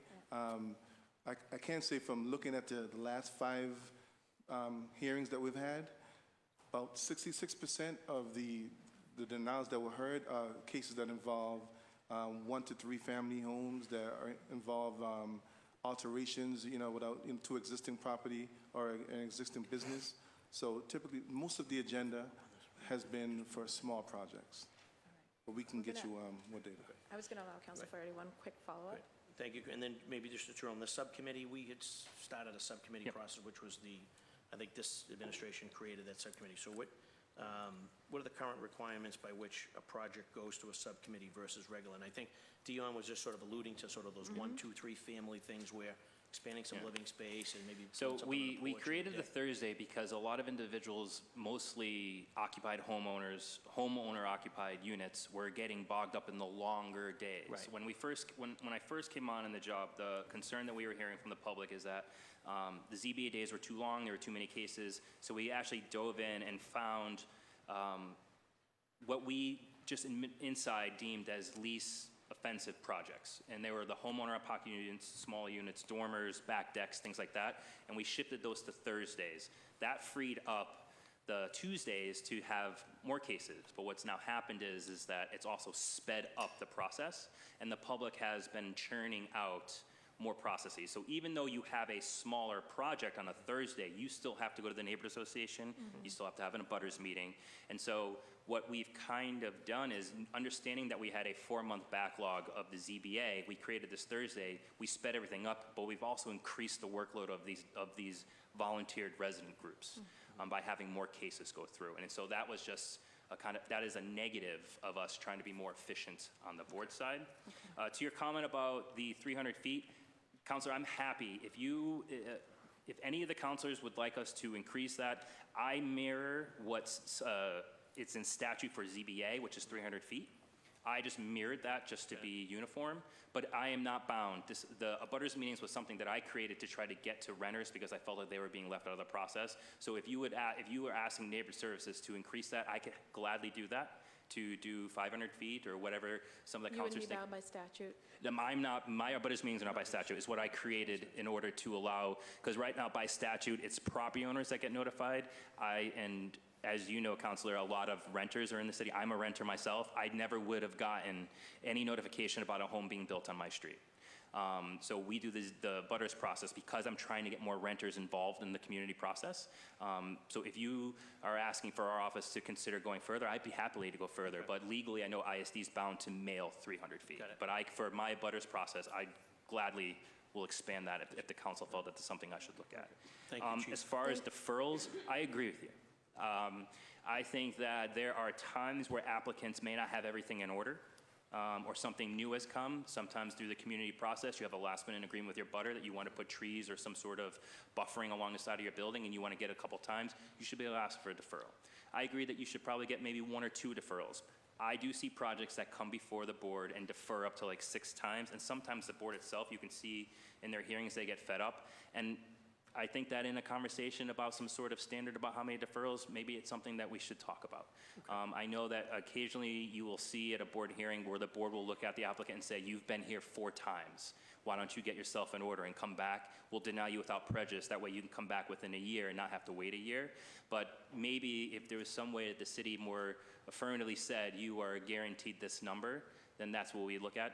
The only thing that I think would raise a question is when we don't have a number of members seated, if we don't have the full board, deferrals are automatic. Right. And so I think that Councilor Edwards had raised the possibility of having more alternates in the room, doing some other things. So I know that John is working as the lead policy negotiator. We're working on those kind of topics, and I think that I agree with you. I think deferrals, there's too many. And I think that when we work towards bringing ISD and the ZBA process more online, I think that by pushing those deferral notifications through an online system is something that we'd want to do. Any way that we can pump more information out that way, less reliant, because I agree with you. Right now, currently, if you're not sitting in the ZBA room hearing the board chair say that the case is April 2nd, you don't know that it got moved to April 2nd. And so anything that we can do to kind of bring that technology up with plans and resubmitting of plans and all that, I think that that's going to be beneficial. I think your other question is about zoning adherence. I have to process people. I'm not, so I know that you are a big protector of Article 68. Article 68, am I saying it right? Article 68 in South Boston. If Jerome Smith comes in, who lives on West Broadway in Article 68 and wants to build a 10-foot, 200-foot skyscraper, I still have to process them. And so at the end of the day, the difficulty that I think that the Office of Neighbor Service liaisons have is that we have to process even awful cases. And so the liaisons are out there processing a case, and it looks as though that they are there supporting a 200-foot skyscraper. They're out there literally just to take feedback and bring it back in. Half of them are 22, 23 years old. It's their first job. They are not architects. They don't know what FAR. They learn a lot in their small window that they work with me. But that's not their job. Their job is to process these things. So I agree with you, and I think that we can get at zoning adherence by having training that I think that the council has asked for, but a serious training of the board members. Right now, I think they get some training about general zoning and guidance, but I think that if we actually put them through serious training, have them understand about what they're looking at, why they're looking at it, and just constantly refresh them, particularly when we're having a number of these plans throughout the city who are updating the zoning code, there should be an opportunity where someone sits the ZBA down and says, this is the new zoning that Southie just created. This is why we created it. This is the reason why we did those. I hope that when you guys are looking to variance and hardships that you would consider this when you go in there. The difficulty is that I myself can't talk to the ZBA board without lawyers present. We're forbidden. We can only talk to the ZBA as a whole when directed by the mayor with corporation counsel. But I think that for training exercises, I think it's very important that maybe the BPDA and the planners sit down and explain why the community has embraced the zoning the way they have, and maybe that will get to some of the zoning adherence that you've mentioned. Thank you. Thank you, Chief, and thanks, Commissioner. You guys are two of the more responsive folks that I've worked with here on the council, so I appreciate your time and attention. Thanks. Councilor Arroyo?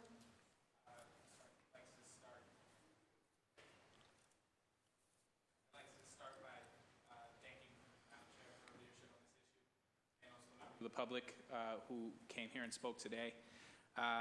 Just following up on some of the questions that were already asked, I think for me personally, the things that I've heard in my district, in my communities in Hyde Park, Mattapan, and Rosendale was a general sense that the voice of residents isn't given the amount of weight that it should be. And frankly, that there's a transparency that they feel is lacking. And so I think these kinds of hearings in the direction of these reforms would be very helpful in removing some of the cynicism from that process, and I thank you here today to talk about this. Just following up on some of the questions that Councilor Flynn had, and also Councilor Flaherty, regarding the flyering or the notice to abutters. What mechanisms or processes does the city currently use to confirm that that has actually been done?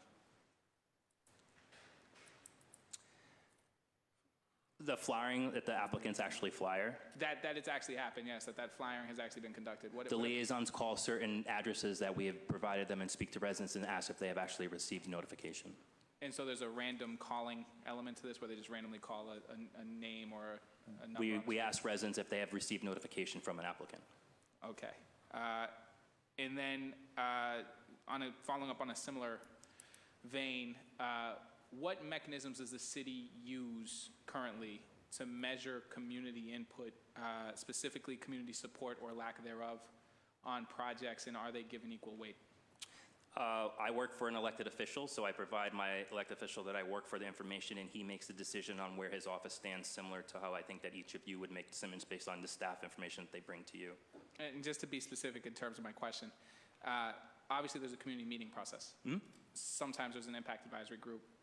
Often there's letters or calls and support, sometimes depending on the size of the development. Yeah.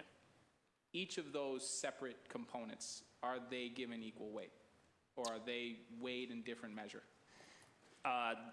For the Zoning Board of Appeals, there's no IAG, there's no group that's formed. Zoning, I think you're thinking more of the Article 80 process. Point of clarification, Sure, go ahead. Chief, I just want to make sure I'm clear, Councilor Arroyo. When you're talking about who is weighing those factors, Yes. you mean with the ZBA? With what the ZBA, so- what- yeah, so just again, Yep.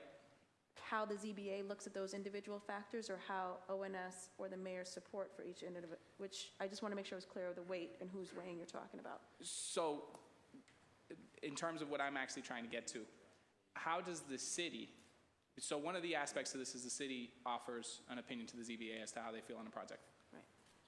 When the city does that, there's mechanisms in which they're employing to take in community support, community statements, community lack of support or support. My question specifically is, in that regard, what mechanisms are they using to collect that information?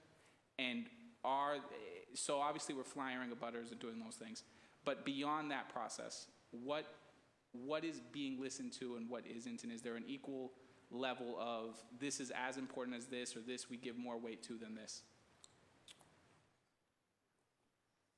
So I answered the question.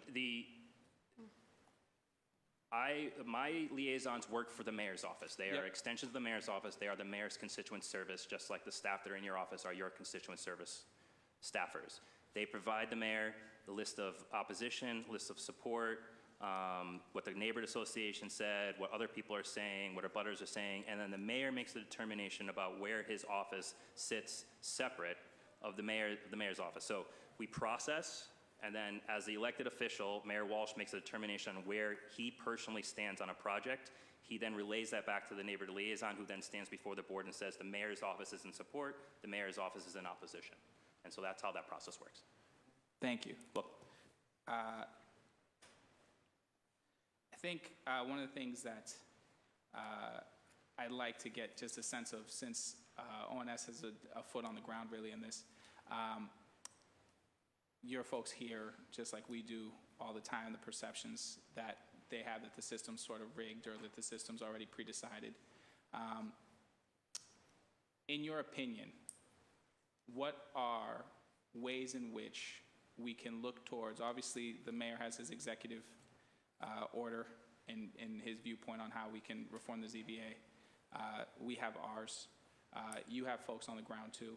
And the question would be, for me specifically, what are mechanisms and ways in which perhaps aren't being voiced in either of those two that you see that we could create more of a perception of community process? And the reason I say that is you've mentioned the 300-foot rule. So you're not governed by it. You created a way sort of separate and apart to bring in renters into the process. What are other ways in which you can see that voice being expanded? So I've grappled with this a little bit, and I have meetings next week on it.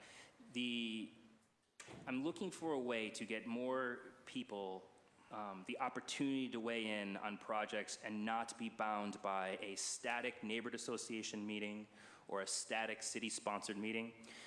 What I have been hearing when I'm out and about at different community events is that we need to provide more opportunities for individuals to weigh in.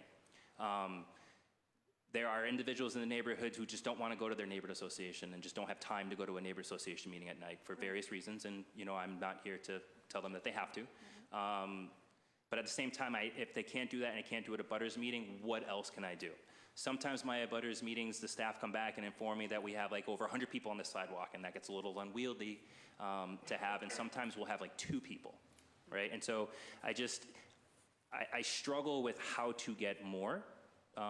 We talked about doing online portals where we basically would put ZBA projects up with just a portal and not have what we worry about is a two-way fight where we get individuals making personal comments against each other as opposed to talking about the particular project, but more just kind of like a one-off statement. Here's what I believe, here's what I think. We're working with Do It to talk about that. I've been working with Do It to see about putting that on the 311 app so that they don't actually have to use a computer. They can use their phone, allowing opportunity for them to message into the city what their positions are on various things. So we're working through how do we do that, particularly when the 311 app, we allow individuals to be anonymous. And so do we require people to now put their more identifiable information and not allow them to make anonymous statements? So I would be open. The abutters meetings, to some consternation of neighborhood associations, when I first did abutters meetings, I got a slew of angry emails from presidents of neighborhood associations who thought that I was interfering with their processes. I had to go out and explain to them that I'm not here to tell a neighborhood association how to process themselves, they're all separate. They are not part of the city. I do not dictate their processes, their rules, and their procedures, but how to get more people involved. And so I did the abutters thing because, again, I'm a renter, and I would never know about a project being built three doors down from me. There actually was one that was built 3 doors down from me. It's actually a nice building, and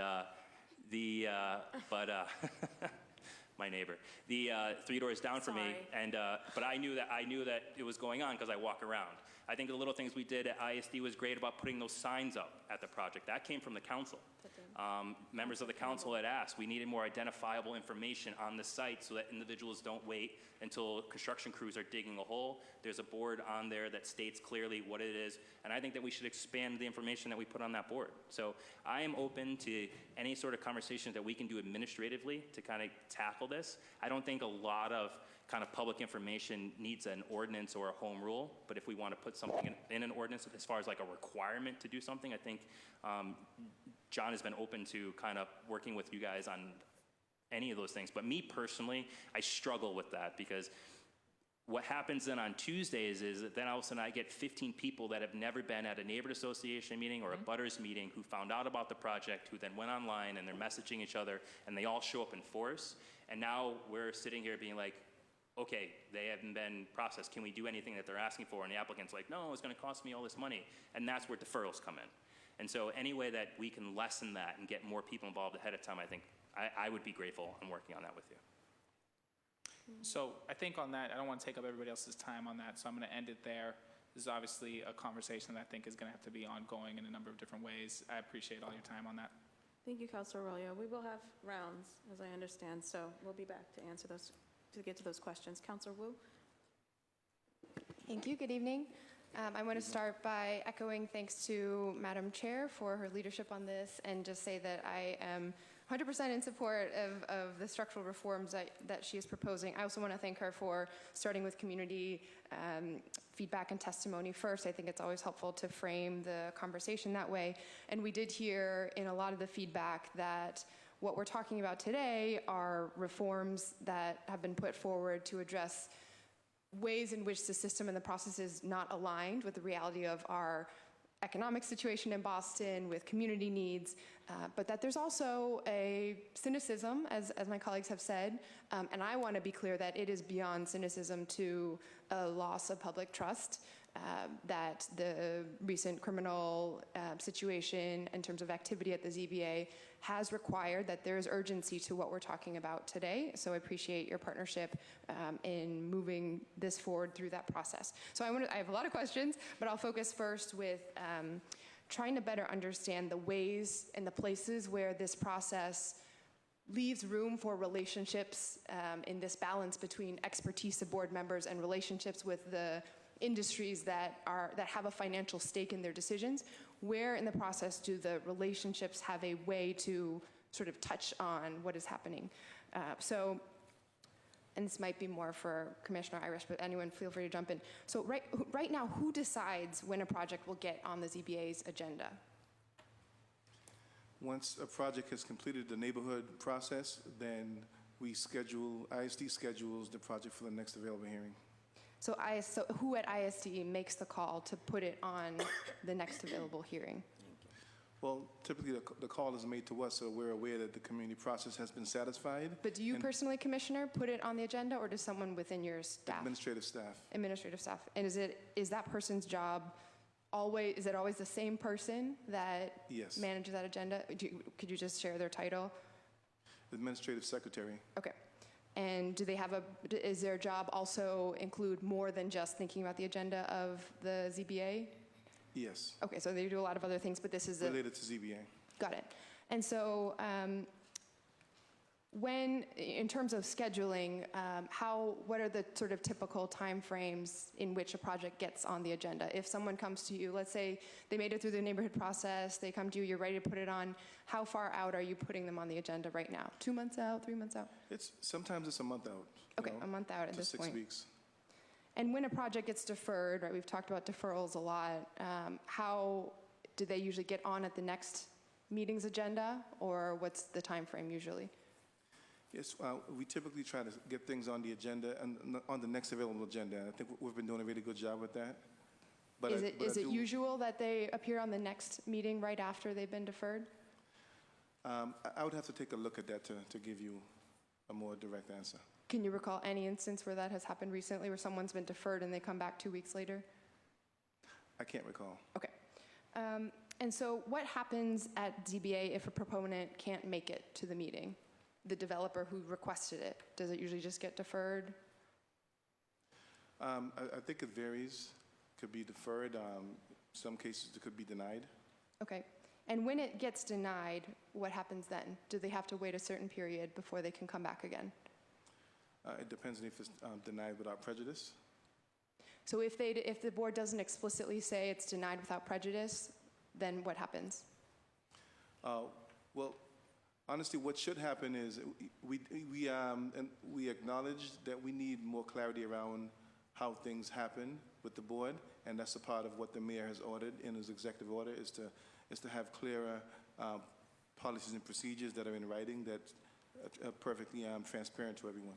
So is there a provision in the zoning code now that says that if someone is denied for an interpretation, conditional use, or variance, that they shall not be considered on the merits by the board within 1 year after such adverse decision?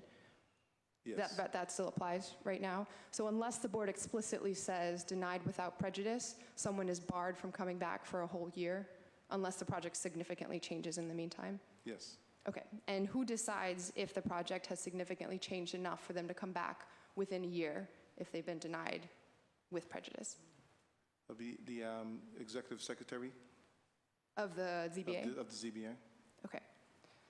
So can you just tell me a little bit more about this communication between the administrative secretary at ISD and the executive secretary at the ZBA in terms of setting the agenda and who gets on when?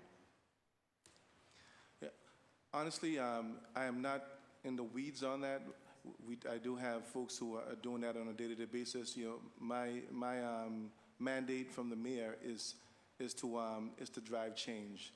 You know, not necessarily become an expert on this, but to listen. And I've heard loud and clear today that there's palpable frustration, and there needs to be more transparency. There needs to be stricter ethics standards, and we need to modernize the board. And so those are the things that I'm focused on, but I'm happy to take some of the more detailed questions that you have and get answers to those questions. So in terms of transparency, do the minutes of the ZBA reflect every vote that is taken? Are they supposed to? I believe that they do. Okay. All right, I have more. And they're also posted to our website. They're also posted on the website. Okay, so I have one or two more. In terms of the 2 reviews, including the one that was released yesterday by Sullivan and Worcester and the one by Brian Kelly last year, how much did the city pay for these reviews? Does anyone know? I'm not aware. But okay, there was some payment made to both entities to conduct these reviews? I would imagine so, but I would say I'm just happy that those reviews are undertaken. I think it's Okay, very and important. the pages that were released to the public, the 3 pages of the Brian Kelly report and the 20 pages of the Sullivan and Worcester report, is that the entirety of what the city has received, or does the administration have something beyond just these executive summaries? As far as I'm aware, that's the entirety of what we received. So you have not seen anything more sort of longer? I've seen nothing beyond that, Council. No. Okay. Okay, I'll stop there for this one. Thank you. Councilor O'Malley? Thank you, Madam Chair. So obviously this is an incredibly complex, not only what we're discussing today in the hearing, but just zoning in general is a complex process that we have to go through, particularly those of us who have to balance what we think is on balance good for our communities and also what's not. So I wanted to begin by saying that in some ways the process has actually improved from when I was first elected, meaning 10 years ago there was no Thursday night meeting for smaller, less controversial things, and there would be an enormously long, almost too onerous wait time for many projects. So that's a positive thing. The other difference between 10 years ago and now is that 10 years ago we weren't in this building boom. So you had while you had a longer wait, there were fewer projects overall. So I think that's just something to note. In my opening remarks, I sort of talked about the cynicism. I sort of talked about the fact, and it was borne out by many of the residents that we heard from, that people feel as though the die is cast in many of these decisions. And they feel that the board is too heavily weighted in favor of development by their makeup, by the outcomes, by their votes. And I think there's a lot of good evidence to support that. So I wanted to spend my time in this round talking specifically about the makeup on the board. I appreciate the expertise of folks from the real estate community, from architects, obviously, from labor unions. But one individual who spoke earlier this evening said that he expressed concern, I'm paraphrasing, although I did take notes down, expressed concern about adding other experts, particularly around equity, but particularly around climate. And he said something along the lines of, and I apologize, but I think this is the gist of what he said, that having a climate change expert on the ZBA could mean that climate change is being thrust into the decision-making process. I wish that we had that opportunity not to have climate change thrust into the decision-making process as a coastal city, as one that is already seeing the catastrophic effects of climate change, which is why I think that some of the proposed changes in Councillor Edwards' home rule are spot on, including adding more voices to the ZBA. So I guess this is my long-winded wind-up to say, if I understand it correctly, the executive order does not change the board composition, is that right? Because it would have to go through the state process. But would you guys support additional seats on the ZBA to give a more well-rounded view and interpretation? The mayor, this must be a high part. They'll turn it on. They'll get you. It'll work if you just have to keep talking Just into keep it. talking? Okay, Yeah. thanks. Yeah. The mayor has, I think, already signaled that he'd support some change in the composition of the board. Finding the right balance is really, I think, the way that we have to go. I think, in keeping with what Sullivan and Worcester said, I think there's some agreement that having technical expertise has value. And I don't disagree with that, John, at all. I mean, yeah. I want to be clear. I think that we should be as ecumenical as possible, but the fact of the matter, so I'm heartened by that response, yeah. and folks know we're not going to discuss this today, vote on this tomorrow. As the maker and the chair said, there will be likely several working sessions as we go forward. But I think there certainly are missing voices that would help not only strengthen the board's decision-making process, but also help restore some public support for these processes. So I'm sorry for cutting you off, but I appreciate that. Appreciate a lot of the language around financial disclosure, both in the legislation and in the executive order. So can you talk about right now, what is the prohibition? If I'm a member of the ZBA and have a construction company on the side, what are the prohibitions to make sure that an individual doesn't benefit financially from a ZBA decision? What currently is the standard, and then what do we discuss in this EL? And I'll say this, I'm not a lawyer, but under Chapter 268A, the existing rule requires that anybody who's serving on the board has to make disclosures of any, they're obligated to conform their conduct to additional conflict of interest, but it basically prevents them from voting on any projects in which they had an interest or for 2 years prior. The mayor has extended that 5 years back now. Where people have to, and we're also requiring that board members, people who are serving on the ZBA, have to affirmatively state what those conflicts are. And does that extend, I'm sorry to cut you off, John, okay. But does that extend to a firm that individual may work for as well? It includes all business associations, that's correct. Okay. So if you're so one of the examples that I've often wondered, there's a seat reserved for realtors on the board. Sure. Why wouldn't we, or could we include or amend that to be a retired realtor who wouldn't have any benefit of, because that's going to be really hard for a realtor to not be able to or to not be in the situation where he or she could potentially benefit financially from any residential development? It's a fair question, you know, and it's something that underwent a lot of discussion. You know, one of the things that we looked at is if you're a Boston resident who's decided to set up a business in Boston, you know, and you're serving on a board like the ZBA, we went in the direction of disclosure, just more fulsome disclosure and prohibitions in terms of what you can do, and recognizing that not, you know, a realtor, for example, who's living in Hyde Park and doing most of his business there, that doesn't necessarily mean that they have business interests in all the neighborhoods of the city. So it's a real issue. But again, we think it's a workable one, and the goal is to put something in place, and we'll see how this works. Could a retired realtor fit the qualifications of that realtor's seat? Someone who is no longer practicing or working for a firm? Well, I mean, you know, in terms of the rules that are in place now via the executive order, a retired realtor would still be subject to the same disclosures if they had prior business interests or if they're still and I'm not looking to change that. That's a very good thing. I think more of that just seems to be such a glaring example of one that could potentially put themselves in a precarious situation. So I appreciate that. I believe my time's up this round, so I'll close with that. But thank you all, gentlemen. And Thank you, Councilor O'Malley. Councilor Baker? Thank you, Madam Chair. And to pick up on that, I've been thinking about retired architects. You know, someone that might want to put more time in. My questions are around how much time do the board members get with plans? You know, like, do they have the plans a week before and they go over it? You know, how informed can they be on a project if they're getting it Tuesday morning?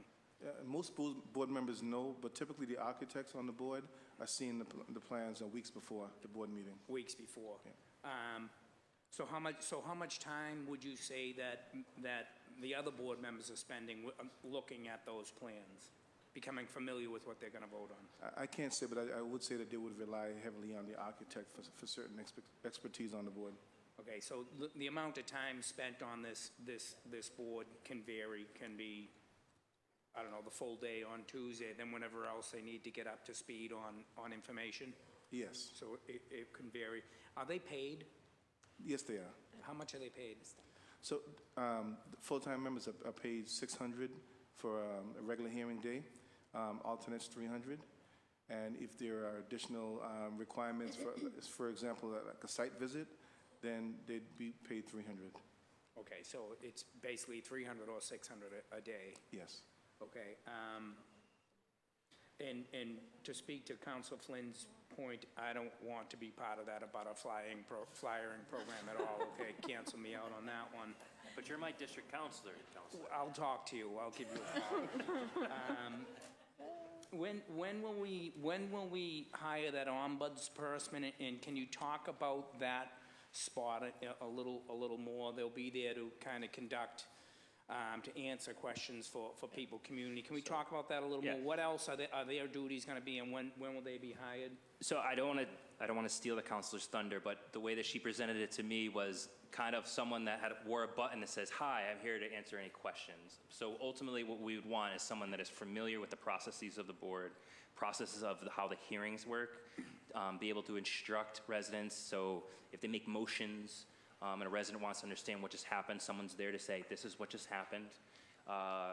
I didn't get to speak. Okay, well, here's your redress. You can go to Superior." Like, so I'm assuming I'm correct. But I believe that there is value in having someone, because right now the ZBA staff are focused at the board. They're all sitting at the table. And there are staffers that residents can grab, but you don't know you can grab them because it looks very official, because they're all sitting there trying to process what the board is doing. This person will be clearly identified as, "I am here to help you, the public." And I don't care whether they're wearing vest or jacket. I'll ask the commissioner about what we can require. But I want them to be clearly identified that they are there for the public to answer any of the public's questions about how the process is working. Okay.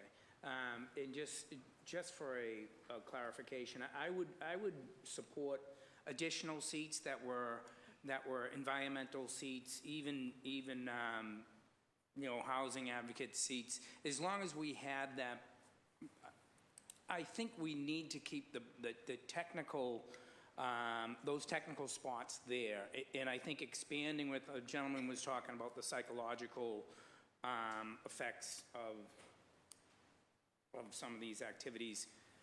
I mean, maybe he's right, I don't really know, but I don't think it hurts us to add seats to make sure that people's concerns around the environment and around housing and displacement are addressed. To speak to the environment a little bit, how many projects realistically outside of East Boston, Dorchester downtown, like Hyde Park, like how many, we're not gonna be talking about the environment that much in the inner neighborhoods unless I'm wrong. So would that be kind of almost overkill there? I mean, does that environmental person, like, is it an environmental planner that we're talking about? So you have more knowledge than just that environmental background? So I think that this is the conversation that we were looking forward to engaging the council both today and also during the working session about what is actually the sweet spot of the board and, Right. and what we should add to the board. A bulk of the cases, and again, I say this because I cannot say it enough, just to be very clear, a bulk of the ZBA cases are not these large projects that are causing tension within the communities. They are dormers, they are decks, they are takeout licenses for restaurants, they're legalizing basement units for the ADU programs. So I want to be clear, and we'll get you the statistics that we'll actually be able to show you. But I do believe that the larger ones that do come, the ones that come to all of your offices that create the most tension, I do believe that maybe having some sort of environmental person on the board who has a conversation about ripping down a triple decker and putting in 15 units, what does that have if you're going to build up to the lot line and you're not bringing any trees? I think that there's some value in having those conversations, and again, I think that that's what we want to work with the council on, seeing what is the sweet spot as far as professionalism of the board. Yeah, it's delicate. And if a person does have a conflict, is it as simple as recuse themselves before a vote, come down off the board? The requirements now for conflict, as I said, people have to disclose those conflicts ahead of time upon appointment to the board. If something appears before the board that was unexpected, the same rules apply. They would have to disclose that. Okay. And just, Jerome, you talked a bit about the abutters process, and my neighborhood, our neighborhood is heavy on the civic group process, which whenever a developer asks my opinion, I like them to come in before they file anything. I'll send them all day long to the community groups and let them hammer them until the community group is comfortable, and the community group now says, okay, file now. And then it isn't in a butters meeting, then we're going to the community group and showing them this one thing. I like to have the more sophisticated community groups, the ones that have been dealing with development for, in my case, for 15 plus years, to be able to vet those developers, and then say to the developer, hey, I think you're ready to file. Then that community process starts. I'm in favor of more meetings and less meetings all day long. So I would say that in an ideal world, that process would work. I need to be honest, Counselor, not every neighborhood association in the city of Boston is capable of processing meetings like that. Yeah. Some are 4 or 5 residents who are just trying to do their best. Yeah. We have some great neighborhood associations, like the neighborhood association in the Back Bay that has a complete committee structure with chairman, and they bubble it up, and they have an executive committee. It's very organized. And then I have just a group that they came in the other day to ask us to fundamental questions that they should be asking developers. Like, they didn't know what an FAR is, and so we kind of do a one-on-one. I think that's good. Yeah. I think that's good. And so we try to tailor how the community wants us to process, understanding that the abutters meeting is a city function and not a neighborhood association function process. Doesn't mean we can't do it together, but it's very clear that it's a city process and not the neighborhood association. The city has control over how it functions. There have been neighborhood groups, for example, in Councilor Edwards' district, the JPNA, Jeffries Point Neighborhood Association, had asked if we would hold off our abutters meeting process because they have a committee structure, and they would like to work through things with the developer first. Yeah. And then when they're ready to have the developer go to their main meeting, trigger my abutters meeting around the same time, I'm open to doing that. Yeah. However the community wants to organize itself and believes that it's the best way, as long as there's understanding that the city runs the abutters meeting separate, I'm okay with interjecting when that abutters meeting is. Yeah. I don't want to interfere with the flow of what they already have, because again, these are volunteers who aren't getting paid to do this work. So like in those instances, we will tailor when the abutter meeting happens based on what the community. And that's where I interject myself as a district counselor, is to Yeah. make sure You guys that spoke to the me first. community groups are comfortable with it before it heads to an abutters meeting. And Councilor Baker? yeah, okay, thank you. Thank you. Councilor Bach?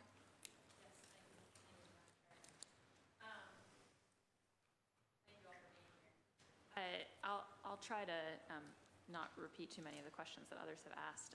I think certainly Elliot from the Neighborhood Association of Back Bay said something that I much agree with, which is that we're operating basically a regime of exceptions right now, and it is because of the way our zoning code is set up and the ways in many ways in which it just hasn't kept pace with the realities of the city. So, we had in my district today somebody go before the ZBA to be officially recognized as a 4-unit building, which is sort of out of compliance, despite having been a 4-unit building the entire existence of the building, and in fact also taxed as such, right? So I just think, we've got situations where the neighborhoods themselves, the type of building stock that's been there historically even isn't compliant, and I think, we do have to look at the ways in which we set more legitimate expectations across the board from the start with the zoning code. And if we do that, then we aren't reaching these moments of decision that have so much weight on them and that I think cause this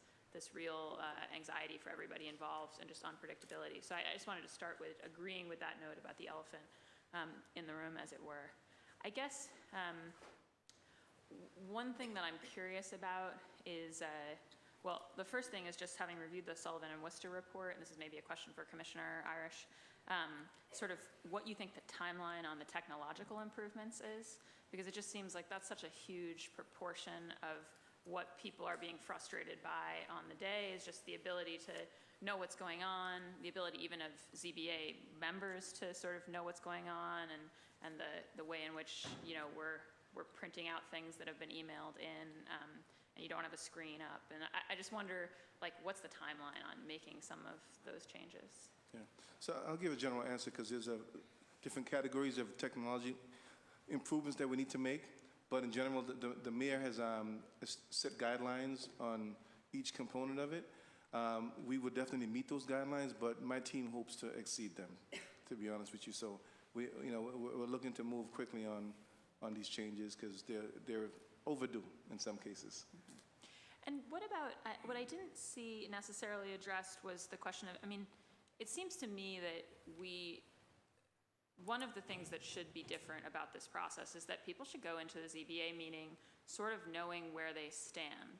And what I mean by that is, when you go into a ZBA meeting, you don't necessarily know what position ONS is taking on it. You don't necessarily know what letters we counselors have sent on it. You don't necessarily know sort of who's backing what corner, and so it puts, again, this huge weight on the day. There's sort of this moment of reveal. And then, of course, we know that the moment of reveal provokes some people to then hurriedly ask for a deferral in order to get a different result than what has shown up on the day. And that way of kind of having everybody gather their forces in the dark of night and then hastily join a battle on a Tuesday morning just seems to me, again, not a ideal process. So I wonder if we've thought about, in the way that with, BPDA processes, we do have comment deadlines, and we have those comments become available online for people to review, typically before, at least a round of them, right before the board decision, whether, you've given any thought to making kind of the various positions that setting some kind of prior deadline that would allow us to know kind of where everybody's landing on a project, and to allow the members of the Board of Appeal to know before people just stand in front of them. I don't know if that's a question for the Commissioner or for Chief Smith. So, again, for the bulk of the decisions that go before the Zoning Board of Appeal are dormers and decks and takeout licenses, and our positions are very well known far in advance, and I think the opportunity of knowing where ONS stands on some of the larger, more controversial projects depend on how the negotiations are still going. There are some projects that negotiate right up into the hallway where residents are actually up in the 8th floor getting trees and bushes and things like that put in, and they're looking at the plans.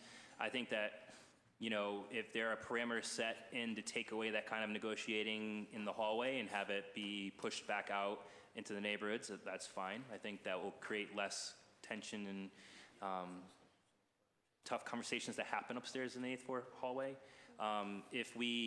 If the requirement came in that all city councilors and the administration must put in writing to the board at a certain specific date where they stand on cases, I think that would alleviate some of the problem as well. So I think that we're open to that. I just wanted to point out how it currently works. There are some, for the larger projects, there are some kind of hallway negotiations that go on between residents, because predominantly at that point, the neighborhood association's already voted, so some of the institutions have already voted. They don't have the ability to change their official neighborhood association vote in that hallway, but a group of 6 abutters who want trees along the property line may get those trees if the developer knows that if I put those trees in, my last bit of support will now come on board. It happens in the hallway. So I guess we just have to have a conversation about when do we want those conversations to happen. Should the applicant, instead of having those conversations on ZB Day, ask for a deferral to go back out and have those conversations outside and then come back with new sets of plans? I think that that's something that we should be open for discussion. Yeah, I guess I would submit that in the same way that I think you expressed a concern about how our prior process of not leafleting renters was causing them to be excluded from the process, I would say a negotiation that's dependent on who shows up in body on the day also excludes a whole bunch of stakeholders, right? And so what it does is it excludes sort of non-professional neighbors, right? Like it excludes, and then it puts an enormous burden on the retired, folks or folks with flexible schedules, or folks who don't have flexible schedules but take, as was alluded to earlier, time off or get a babysitter or whatever in order to be there. And the thing is that you're not wrong to do so. If you care a lot about the project, it's not a bad idea to move heaven and earth and show up on the day, even given the risk of deferral, even given the inconvenience. Yeah. I think that, again, Counselor, I absolutely hear you, and I think it's timely. I was a neighborhood liaison for Menino, and so I understand what Councilor Flaherty was referencing about how my process went in the South End. That was during when the South End, we had all the vacant lots that are now Ink Block and other places were getting permitted. So I was the liaison. A bulk of my stuff was negotiated upstairs in the hallway. I knew where the neighborhood association would be. I would be calling the president of the neighborhood association on my cell phone, telling the developer, and a lot of that haggling was going on in the hallway. I agree with you that a lot of that, I would prefer my staff not engage in that type of diffusion of tension, which happens upstairs. So I'm open to having conversations about how to alleviate that. And again, if it's so much as saying that is a reason why we should accept a deferral, to push that back out, to send it back out, for them to clean up everything, to then come back in, I'm open to that discussion as well. Yeah, and my sense is that also that people would appreciate just understanding on what bases deferrals are granted, and maybe having a more regulated approach to that would be appreciated, because it seems like, I think sometimes, if the lawyer for a proponent asks for it, people are the board is inclined often to grant it. And then, I know today in a different district, somebody requested, could we get a deferral because the Civic Association hasn't actually met on this project, and it wasn't granted. So I just think understanding what meets the threshold of, sure, we'll give you a deferral, seems to me like it's a big part of, because I think the perception right now is that people look around the room, and if it doesn't seem to them that the room is in their favor, they ask for a deferral. And I believe it would be right in some cases that is the situation. Yes. And then I guess the other thing I wanted to ask about was, it mentioned in the Sullivan and Worcester report, there's a section on the need for written product protocols and policies. And I guess this, the Board of Appeals mentioning that they don't feel necessarily that they have consistent written, like, this is how we tend to look on such and such, and this is how we, and I mean, to me, a board like this is designed to deliberate justly. Sort of one of the key cornerstones of a just process is to treat similar cases similarly.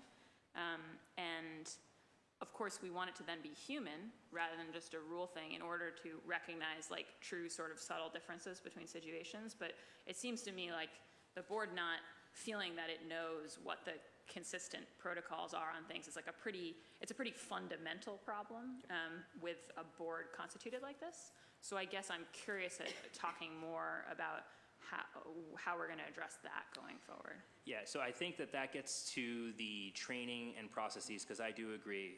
Today, for instance, we had a board member who questioned ADUs about the actual square footage. Now, an ADU is a policy of the city. We're looking to provide residents the opportunity to create these spaces in their homes to provide additional housing.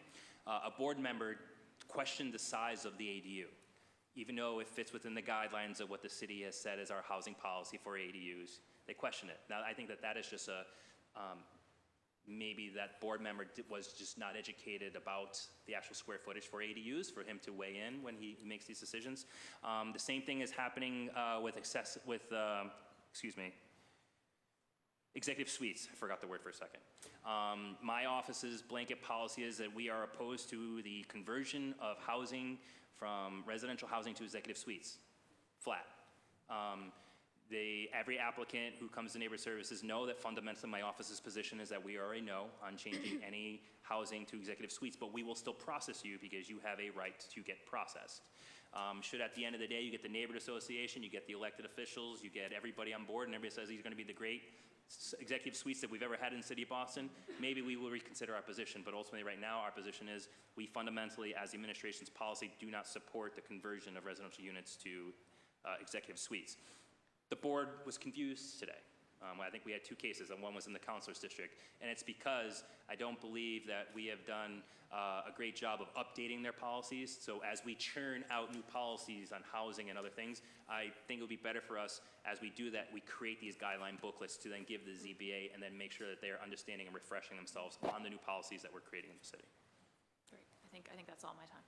Thank you. So it's my turn. I'm going to ask you some questions, and then we'll start the second round. Just to start off, I meant to mention this a couple times.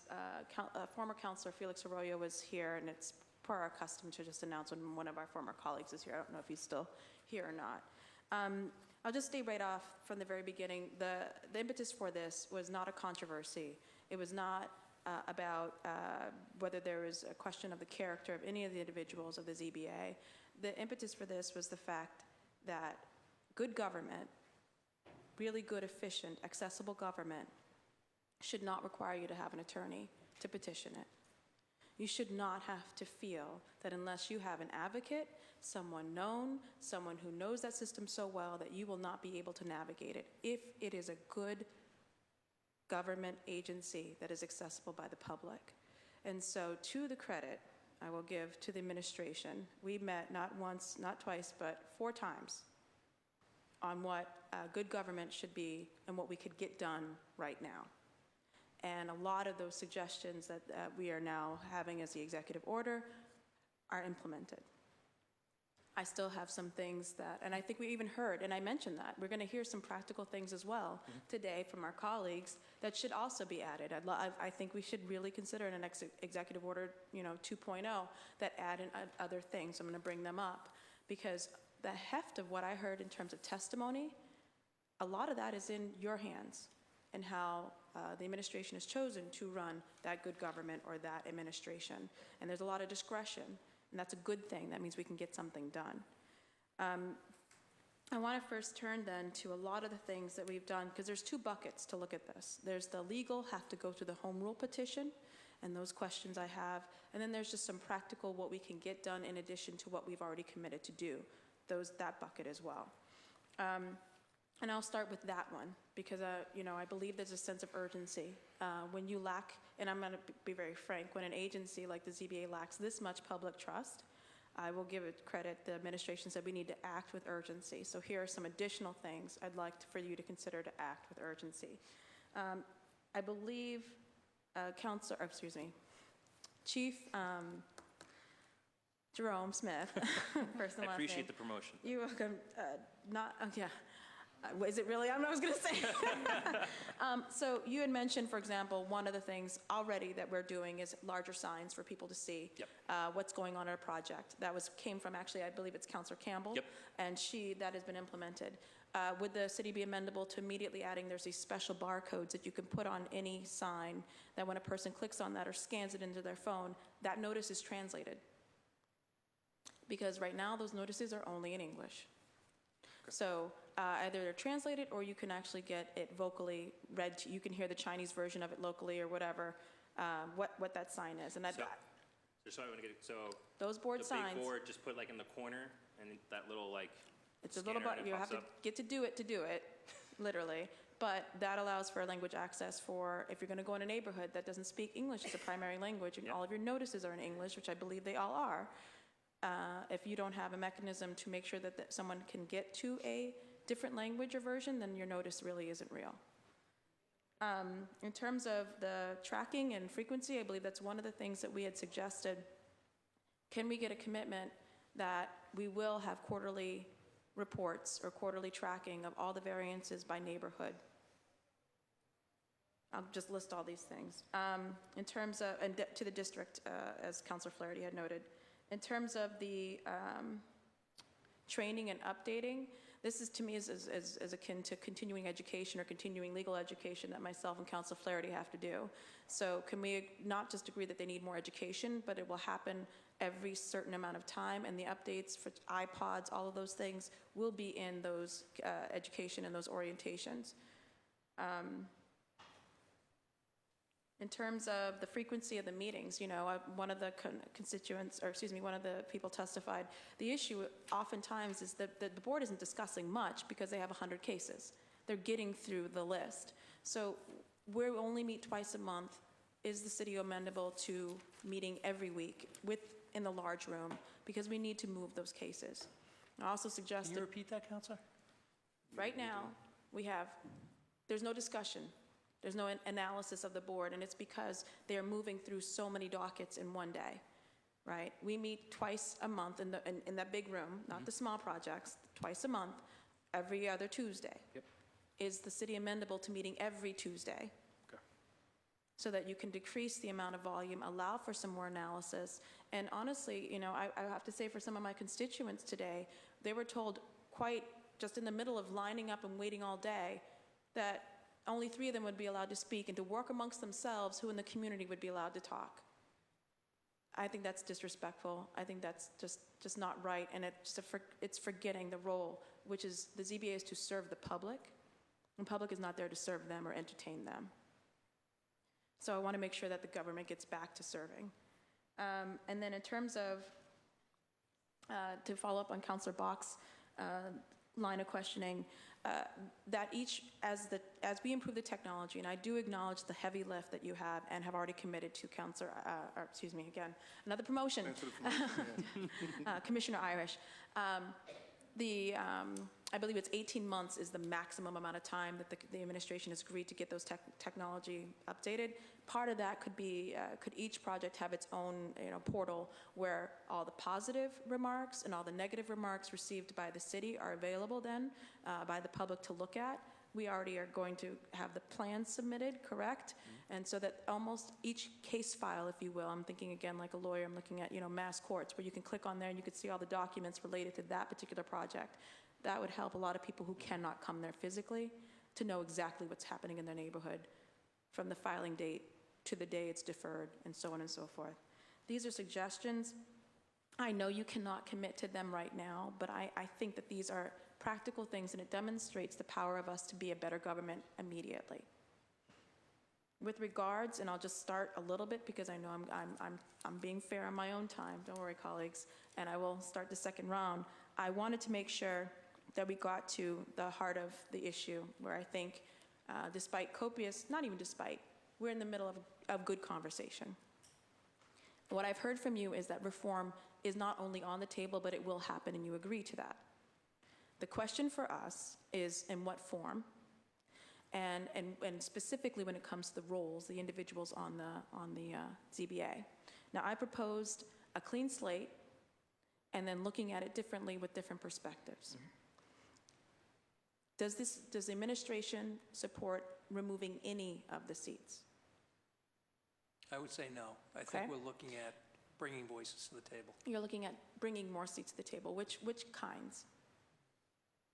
And looking at means the conversation's still going on. It's not a commitment I'm asking for, but which ones? Yeah, and I think, which seats go to that, fill that out, I think that remains part of our conversation. Okay. As I'm on record supporting an urban planner, having the environmentalist, there's also suggestion for a historic preservationist, and certainly making sure that we have someone who brings a housing perspective. While earlier testimony was about how that could be too policy driven, whether we want to admit it or not, those decisions are not in isolation. They have policy impacts, whether we want to admit it or not. So to have that conversation and to ask those questions to the developer about the impact on the environment, on the tree canopy, on all of those different things, especially in a city that just said it wants to be zero net carbon. We have agreed that we want to build in a certain way. For us not to then have somebody on there to ask those kinds of questions, it doesn't make much sense to me. In terms of the enabling, or in terms of the standard, so we also had an issue, and I'll stop here and go the second round. The issues of what they use and analyze for a variance. It's supposed to be a substantial hardship. They look at the topography and some other technological word. I don't hear any of those words come out of any of the members. I don't hear any discussion at all. And when they did try, they're moving those cases. Is the administration amendable to changing the standard for granting or considering a variance? I think as far as looking at the standards, I think that there's some general agreement that a lot of the standards that are being applied right now are antiquated. Outdated, yeah. Yeah, they're absolutely outdated. The same as the composition of the board, it's finding the sweet spot. One of the frustrations here is whatever the aspirations of the city government, we still have to move through the state government to get these changes made. It's very important to the mayor that we position the legislation for success. And that it have a reasonable chance of passage. The ZBA is important. So all those things factor in. But again, it remains part of the conversations. And as you've said, they've been productive and positive, and we're grateful for that, Councilor. A couple more things. Everyone else went over time, so I'm going to do a little bit. But in terms of term limits, that's something that I brought up consistently. And looking at, folks not having a lifetime appointment to the ZBA, I think we'd actually get a stronger pipeline if people felt that they had an opportunity. So does the administration have a thought about term limits and how long someone can serve appointed? Again, each term is 3 years. Yeah. So, I'm of the opinion after 2 terms, that's 6 years of being able to impact the zoning in the city of Boston. Does the administration have an opinion about term limits? Yeah, I'll be honest, I don't know what that would look like in detail, but as I indicated to you before, we're certainly open to that conversation. That's good. Absolutely. And then the issue for where I think we're trying to, we've done a lot of work on conflicts of interest, financial disclosures. For those folks, another disclosure that is going to happen because of the executive order is that if an LLC is applying for the variance, they'll have to disclose all of the ownership interests in the LLC, provided it's not an owner-occupied building. So we're not talking about family trust or family little, where someone's living in there. And that was something that I'm very happy that the administration agreed to. But here we have, if we keep all positions up there, all 7 positions, one of the ways to resolve that, I felt, was saying, well, you can't be in the trade or in the business of real estate, of architecture, of labor in Boston, so you could do it anyplace else, and sit on the ZBA at the same time. So that was one thing that I felt was helpful. So if we're not moving anybody, at least say, don't be in the business of making money in this at the same time being on the ZBA. The other conflict was once you step down from the ZBA, a cooling off period that each one of us as councilors cannot come back and petition the city government for 1 year. So also proposed is a 5-year cooling off period. As you know, variances last 2 years. That's why it's at least going to be 2 years. I think it's a cooling off period before they come back and petition. So I was curious about the administration's thoughts on that. We did discuss how that impacts the pool of expertise available. But the reason why they're proposed, as you know, the heart in the matter is about the conflict of interest. And I was wondering if you had some response. Yeah, I would. I think I alluded to this before with Councilor O'Malley when he raised the question. We gave that a lot of good consideration, Councilor, and we respect where you're coming from. one of the things that we considered is that you have, again, individuals who live in these neighborhoods, who've decided to open businesses in these neighborhoods, and asking them to then effectively give up their livelihood in Boston for an 8-year period, we thought, might be a heavy lift and still be able to retain. We thought that disclosures was the best way to go. We thought upfront while you're there, and as part of the executive order, we also adopted a 2-year period where anything you've been involved with in those projects, anything you voted on, you are prohibited from being involved with again, which goes beyond state law. And just for clarification, that 2-year period where you're banned is only on stuff you worked on. My 2-year period or 5-year period is period, you can't petition the ZBA. So I just want to make sure people are understanding the difference of what we're talking about, where the timelines are. Also, for the look back, it's specifically on things and your business partners were working on, right? Yes. Okay. So, Councilor Flaherty. Just want to ask my colleagues' indulgence through the chair. And if we could also, I know we were talking about the ZBA today, but if, with those questions, with that same lens, take a look at the BCDC as well. You got architects sitting there, and then they're technically recusing themselves, but they're not leaving the room. So a lot of moving parts there.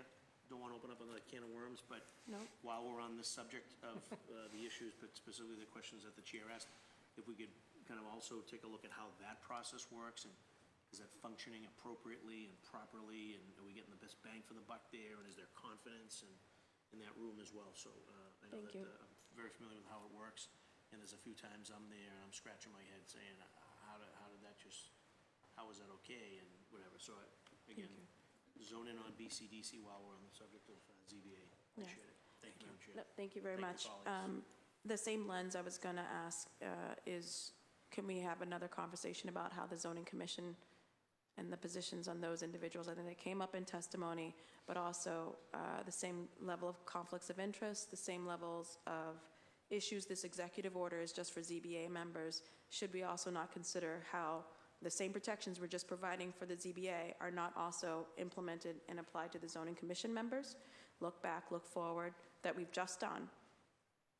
And we can talk, I mean, in terms of the positions and things like that, that might be a different conversation that's not in this ordinance right now. But the executive order is effective, maybe, or absolutely it should consider the other parts to extend it to. All right, I'm going to go back. I don't know if you want to comment. I don't. Consider that. Okay, thank you. You don't want to, but would you still? Councilor Flynn. Thank you, Councilor Edwards, and again, thank you to the panelists for being here. Councilor Flynn, I apologize for interrupting. I wanted to let the public know. And do you mind, actually? I only have 3 people signed up in the public who might be still waiting. So just to check, allow them to speak and then they can go. I apologize, Councilor Flynn. Jason Chow, if he's still available. Lydia Lowe was also here. I don't think she's here anymore. I also have Sue Benveniste. Okay, Sue. And then... But I just want to express my gratitude, and I'm happy to see well, you can, you can do it at the microphone. That's all. Yeah. And Melanie Roche, Laputka? Yes, come on over by the microphone. We had folks go no more than 2 to 3 minutes. So if you're going to be brief, that'd be better. I've tried to edit this a little bit to save some time, but I'm just here to describe my personal experience at the Board of Appeals, and I am submitting a letter that was composed by the residents of 2 abutting buildings who went before the Board of Appeals, along with their lawyer, to oppose a variance requested by a developer. I am going to read just part of this letter that was sent to the mayor after our experience at the Board of Appeals. And again, I'm editing this a little bit. As North End residents, we are writing to express our concern about the behavior and actions of the Zoning Board of Appeals in the matter of 101 Prince Street. At the ZBA's public hearing on the morning of June 6th, a clear appearance of bias emerged in the favor of the developer from certain members of the board. Additionally, the board displayed a complete disregard for the process required to ensure a fair and impartial hearing. On June 6, we expected a fair and impartial hearing. However, unfortunately, certain comments gave the appearance of bias, which suggests an agenda that is not in the best interest of anyone who goes before the board. In brief, these are the events. Chairman Shortsleeve recused himself after stating that he had dealings with the attorney presenting. At that point, the developer was offered the opportunity to postpone the session to present his variance request at another time when there would be a full board. However, at this point, two problems occurred. Inappropriate communications occurred between the board members and the developers to arrange this recusal. According to a taped transcript of the hearing, the lawyer was heard telling his client that the board was trying to help him with his variance by trying to get the heat out. It would appear that the heat was reference to the many North End residents who had taken the time from their busy schedules to act on their rights to come before the board to voice their objection to such an appeal. More importantly, the postponement and the language used by Mr. Bonapane suggests that he was coaching the developer and the plans for the postponement was arranged before this session even occurred. The delay was granted, and at this point the session actually did not end. In fact, Ms. Leo, who was our liaison at the time, asked the ZBA if they would like to hear from the citizens who had come, but she was dismissed by a board member who claimed he would not hear from us at that time. However, for some reason, it was necessary and allowed for us to be chastised by the board member Bonapane.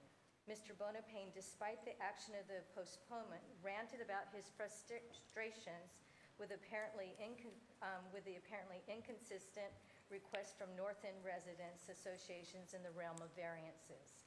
The one-sided speech and the berating of the citizens was completely inappropriate and had no bearing on the case. So this letter was written to the mayor, and we asked for his comment and help in this matter to make things go more appropriately in the future. And of course, we never got a response. This letter was actually written and sent to our previous mayor in 2006, but the scenario seems to persist to this day. And for that, I want to express my gratitude for the counselors for holding these hearings. Just last month, on January 14th, 2020, at the hearing of a developer for a requested variance on Salem Street in the North End, a member of the board left the bench hours into the meeting for an appointment, which provided the developer an opportunity to postpone his appeal. This left over 30 attendees dumbfounded after waiting for 3 hours for the hearing. It should be said that the mayor previously stated that he would be supporting this variance. Because of this transcript that we requested from the June 2006 hearing under the Freedom of Information Act, some North End members have started referring to this action as getting the heat out. Because it is what the lawyer for the developer was heard saying to his clients. While I would say this is tongue-in-cheek, the last thing I want to say, it is really a very sad state of affairs, and we are not the heat, and we are community members who should be respected and heard. And I appreciate this time here. Thank you. Thank you, Sue. Next is Melanie. Hi, my name is Melanie Roach-LaPuca, and I'm a resident of East Boston and a member of the Harborview Neighborhood Association. But I'm here not to speak on behalf of my neighborhood association, but really to talk from the perspective of equity, which I'm very passionate about. But first, thank you, Councilor Edwards, for all your hard work around these issues. So currently, as we know, the zoning board is made up of members that have a clear monetary interest in their decisions. We have evidence and know that many of them have inappropriate relationships with lawyers and developers, again, that are a major conflict of interest. But what I really want to talk about is that the demographic makeup of the board does not reflect the demographic makeup of our city. And I want to be clear that when I say demographic makeup, I mean that it does not reflect the racial demographic makeup of our city. The zoning board also makes decisions that have an impact on the overdevelopment and gentrification of our neighborhoods. I'm clearly in favor of removing real estate interests from the board, and I do believe that members should represent perspectives from a variety of interests, including affordable housing, civil rights, fair housing, including the environment. But when I say the environment, I do think that person should also be well-versed in environmental racism as well. So again, I do think that the zoning board should represent the racial demographics of our city. In addition, I think that the board needs to have a vested interest in equity. As it currently stands and was created, the zoning board was not created to represent the interests of our city and neighborhoods, but rather those in real estate and development. And it might be hard for some people to hear, but we know that Boston has a long history of racism, which is institutionalized in our zoning board. So I just want to bring that to light. Because of the many conflicts of interest, our zoning board definitely serves to increase the amount of money that developers and lawyers are making at the expense of our neighbors and residents. And moving forward, there should be at a minimum at least one member at every meeting that considers each project specifically from the perspective of equity, including the potential impacts of the project on displacement of people and gentrification. I think it's really important that equity should be at the heart of every decision moving forward. Additionally, I would like to propose that the zoning board function in the manner sort of like a pool of prospective jurors. That would mean that there would be more potential members to the board than seats, and they would be randomly selected for hearings. That would also mean that for each hearing, developers and lawyers would not know who would be serving on the board in advance of the hearing. I think that that would help to support creating a more equitable zoning process for our city. Thank you. Thank you very much. Councillor Flynn, we have just one more person signed up to speak. And then if folks feel so moved emotionally to come forward and whatnot, continue to sign up, but we're going to do 2 counselors at a time to get through the second round. I have a Sharon Daly. Ms. Daly.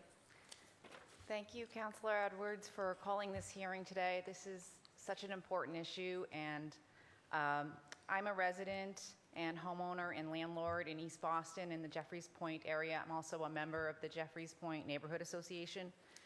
And I'm personally now embroiled in a abutters issue, which has brought to the forefront a lot of interactions with various members of the JPNA Planning and Zoning Committee, as well as the mayor's office, so I'm dealing with this firsthand right now. I have a few suggestions that I'd like to make. One is, we heard earlier from a person that testified that the ZBA is an administrative body, not a legislative body, and it makes findings and conclusions based on expertise. I have read the minutes. They're very short.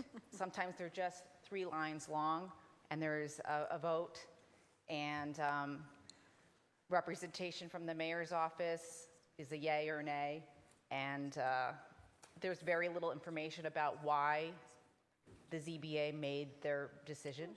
So if we could, there's a need for transparency in the ZBA's decision-making. People should know why a decision was made if a ZBA board member voted for or against variances for zoning code relief, especially when the neighborhood association votes in opposition to a project and variances are still granted. I mean, I used to work in state government. I worked for the Department of Public Utilities. The commission always had to provide analysis and findings for whatever decision they made, whether they rejected or approved a proposal. I don't see why we can't provide some explanation for the rationale for their voting behavior. Also, another suggestion is I think the ZBA should ask an applicant to outline their grounds or the grounds for which they are in need of a variance and how the need meets the criteria for approving variances. A lot of times I don't see anything about hardship. In my particular case, the homeowner behind me wants to increase his living space on 2 separate buildings that abut my property that would block my view of the Boston skyline, which I'm not happy about. It's going to devalue the market value of my property, and there's very little I can do. I looked into hiring a lawyer. I heard that if I hire a lawyer, there's a very good chance that if I sue the ZBA, the granting of the variances will be overturned, but that would cost $10,000 to $25,000. So I'm feeling like that is my only recourse right now, because I've seen the process play out, read the minutes, and I'm feeling very unhopeful about that.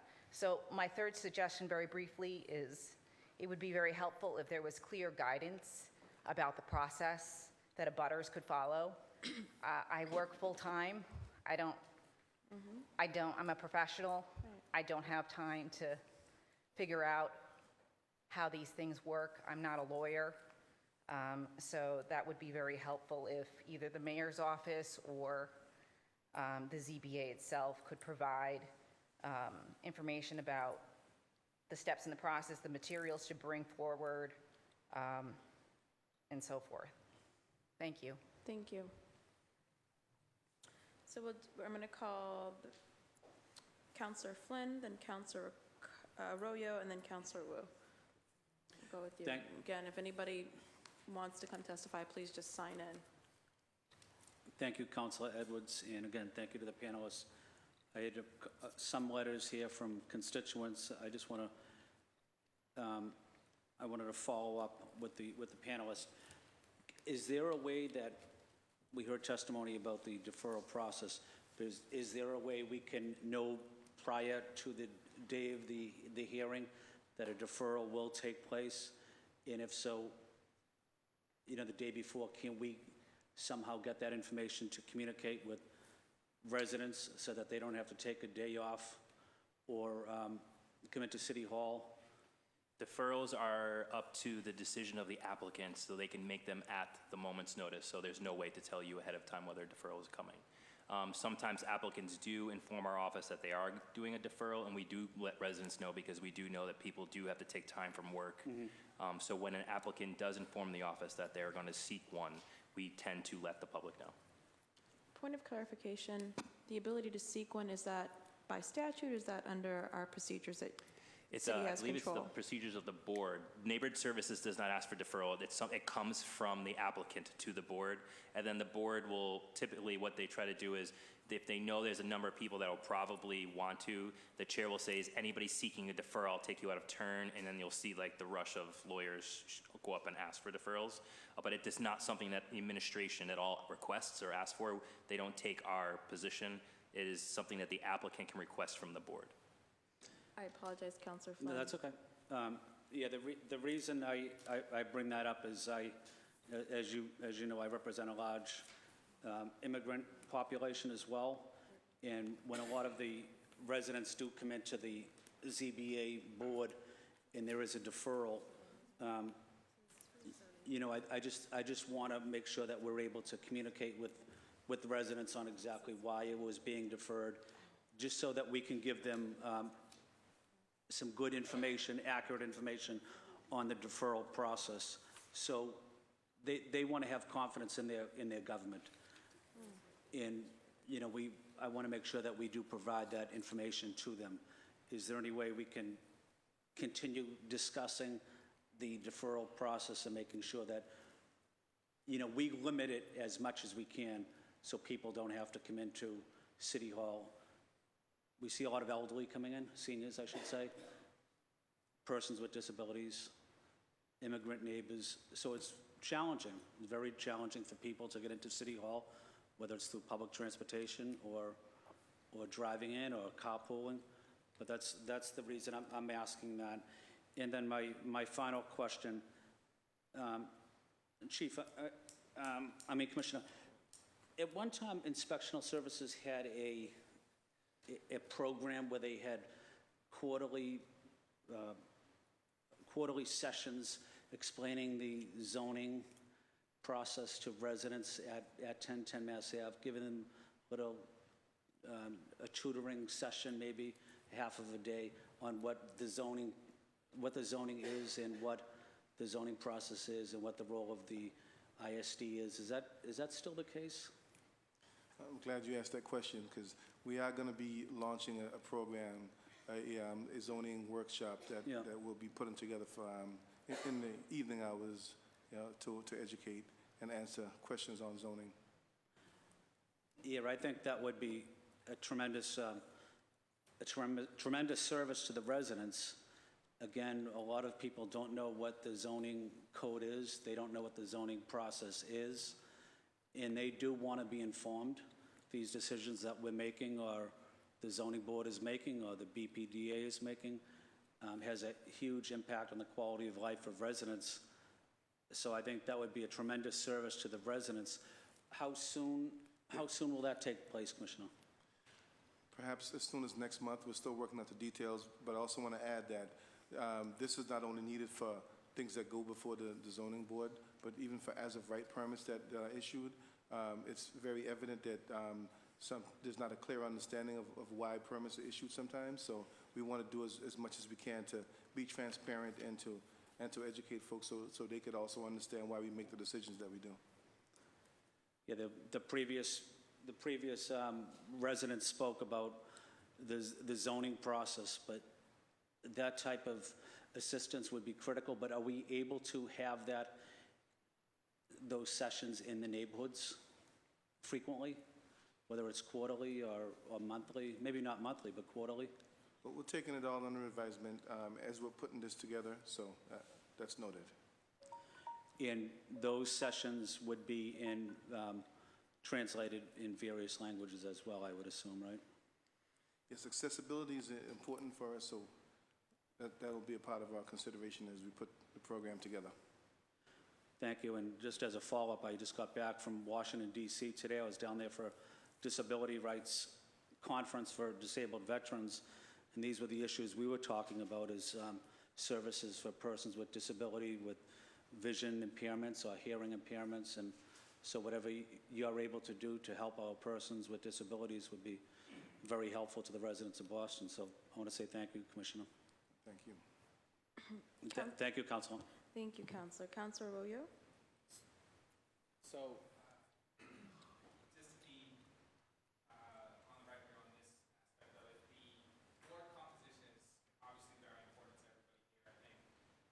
And we've dedicated a certain amount of conversation to that, and I would be in favor, obviously, of voices that bring in different lenses and look at different equity measures, including climate resilience and things of that nature. But I think another big part of this process is really how it engages community. And from that standpoint, I mean specifically on a racial and social equity lens. Who's at the table, who's lending their voice, who's brought to the conversation. When we talk about ways in which community is allowed a part in this process and given a role in this process where they're brought into whether it be the abutters meeting or it be the ZBA hearings, I just have a number of questions regarding that, and I'm not going to ask on, so I've seen, I believe Councilor Flynn, Councilor Edwards have both discussed language access, which is obviously very important to me. And so I'm not going to ask questions on that because I think there's been enough on that, but specifically, one of the mechanisms in which community usually does have input is in the form of either community comment or letters provided. Is there any data? I've been on the job now about two months. I've received hundreds of letters in support of projects. I've yet to receive a letter in a different language. They're all in English. Has the ZBA kept track of whether or not they've received letters in other languages, and if they're receiving letters in other languages? Because I believe that speaks more to the idea that folks who only speak a language other than English are not being brought into the process than it does that folks who only speak a language other than English have no opinion on developments in their neighborhoods. And so has there been any process in which the amount of letters they've received in different languages is tracked and what that number looks like? I will look into it. I don't have an answer for you on that. But do you know if it's tracked? Do you not know if it's tracked or not? I'm not sure if we've received any letters in other languages or if they're tracked. Okay. And so that's the only question I have on language. From the standpoint of making sure that we have the broadest variety of folks represented at these community meetings, at what level, so two questions here. Is the city aware of any efforts to ensure that these meetings have daycare accessibility? Any kind of child care services? Is the city aware of any process in which?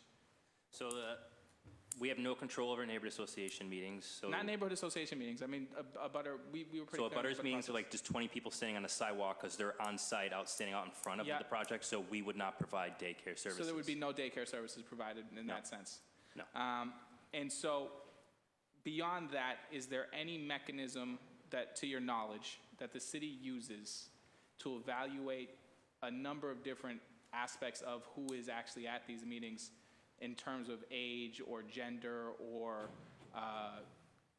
race or ethnicity, any of those things, or any of those things being tracked as to who's actually engaging in the process at the community level? Currently, we do not. And so I guess my frustration with that is when you aren't able to track what community voices are at these meetings, and as somebody who is at community meetings often now and on the campaign trail, they often did not reflect necessarily the composition or the makeup of these neighborhoods. And I think when we're looking at situations where we really are dealing with baked-in institutional racism, or we're dealing with disenfranchisement of communities, if we're not tracking that data, there's no way to ensure that the folks who are having the most voice at a local community level in this process are actually reflective of the communities in which they are in. And so is that something that the city would be open to looking into, data tracking who participates in these processes? I'll take a look at that, Counselor, and we'll have to get back to you at a later date.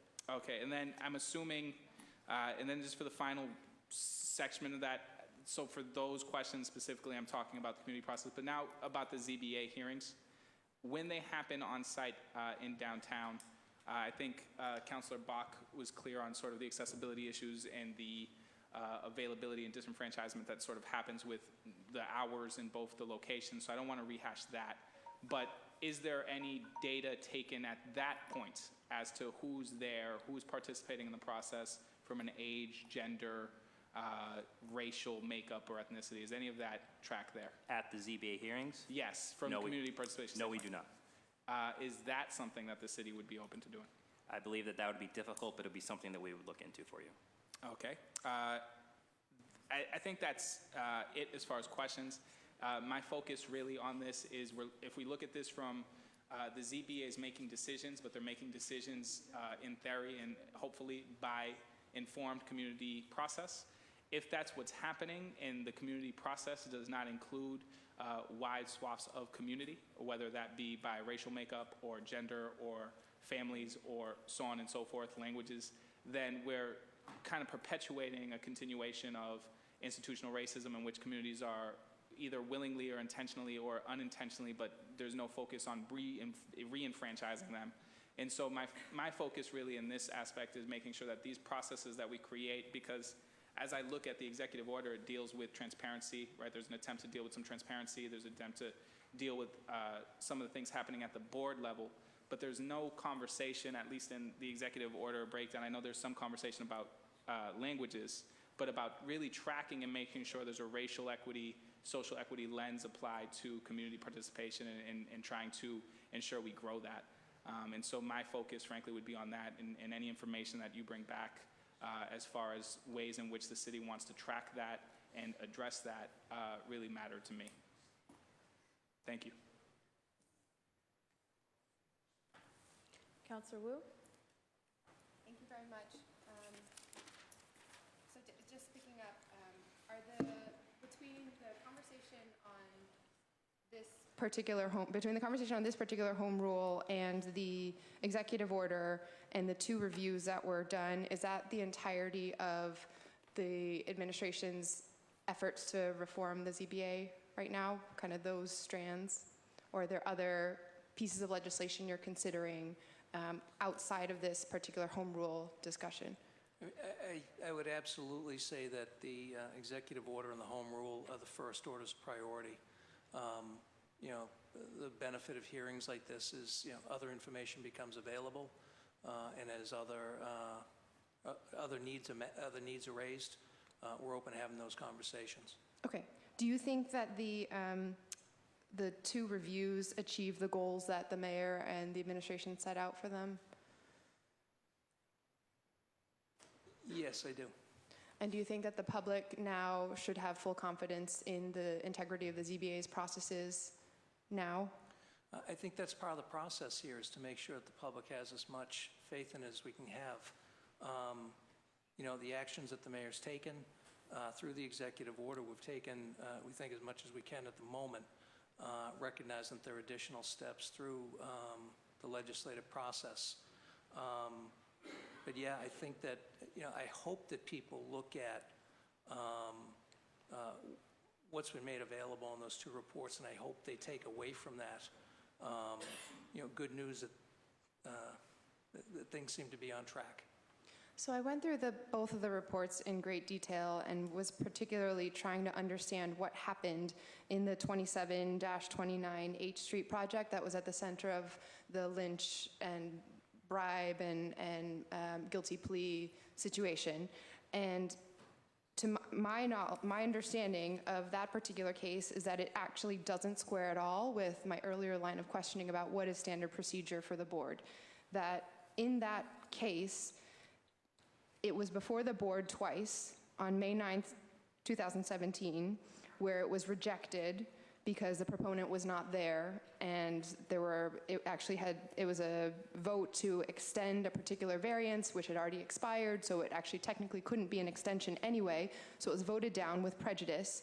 It then appeared on the agenda for the next meeting 2 weeks later, which you all had said that it's not standard for items to come back so quickly, even when it's a typical deferral, that there's usually some wait to get back on the agenda. But somehow it got back on the agenda 2 weeks later and was voted through.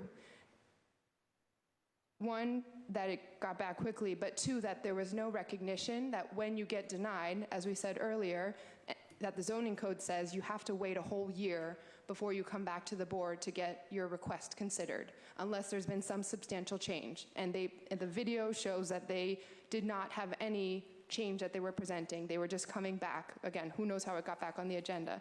And then the final thing that was concerning to me is that you said earlier, Commissioner, that every vote is supposed to be documented in the minutes. The minutes for both of these meetings don't include any record of this vote, neither the first one nor the second one when it was approved. So it's hard for me to be sitting on this side after these reviews are done and hearing that this is the extent of which we've reviewed the incident that is under federal investigation where there was a bribe taken, and we still don't know how the item got back on the agenda, why it wasn't barred for a year as every other case is in that same situation, and who was involved with that. When will we get that type of information and clarity? Respectfully, I'm not sure that was the responsibility of Sullivan and Worcester, for example, to dig down into that. That's a matter that's being looked at by outside authorities. Was it the responsibility of the Brian Kelly report review? Again, I mean, you know, Mr. Kelly is not someone who I know personally. I know him by reputation. As a former federal prosecutor, he's a highly respected member of the legal community. What was the goal of the Kelly review? Well, what's been made available for the public is a matter of, you know, it's a matter of public record. I think he was forthcoming about how he arrived at his conclusions. But, you know, as for anything that happened with former members and things like that, that's not something any of us, I think, can fairly answer or should.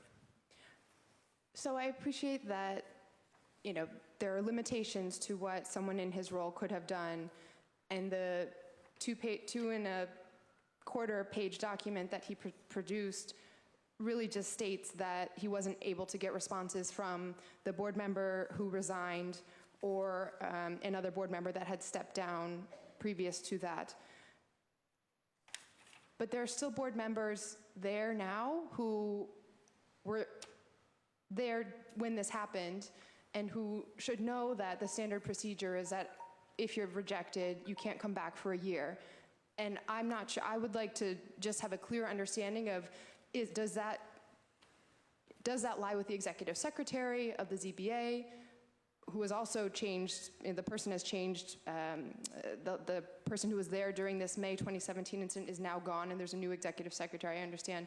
Was it that person who put it on the agenda, or is there some other discussion about how that got back on in violation of zoning code? Because for me, I find it difficult to tell people to trust the ZBA. I mean, forget all the issues we're working on today, but just the fact that there were inside conversations happening that led to clear violation of policy, and that is not addressed in either the review or the executive order.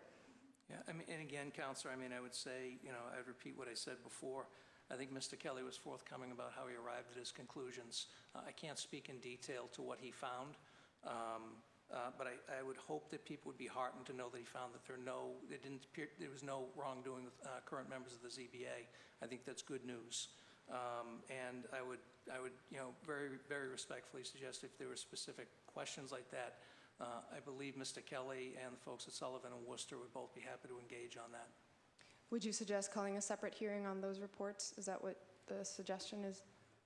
That is, my suggestion is, again, I think if you wish to get specific, I'm not in a position to answer those questions, is all I'm saying. But from your point of view, there's no further plan for the administration. You accept these reports as sufficient for how the administration is thinking about what happened in that incident? I think we're looking forward as the mayor. I think we're looking forward. We're trying to put standards in place that will give the public confidence that there's been sufficient disclosure, that there are sufficient rules in place, and at the same time, we're trying to create much more accessibility to the board for the public to engage in that. We think if you look at those things in total, we think we're on the right track. I'd never be so arrogant as to say that, our work is done. It's the work of government. It's never done. We can always do better, and we're open to that.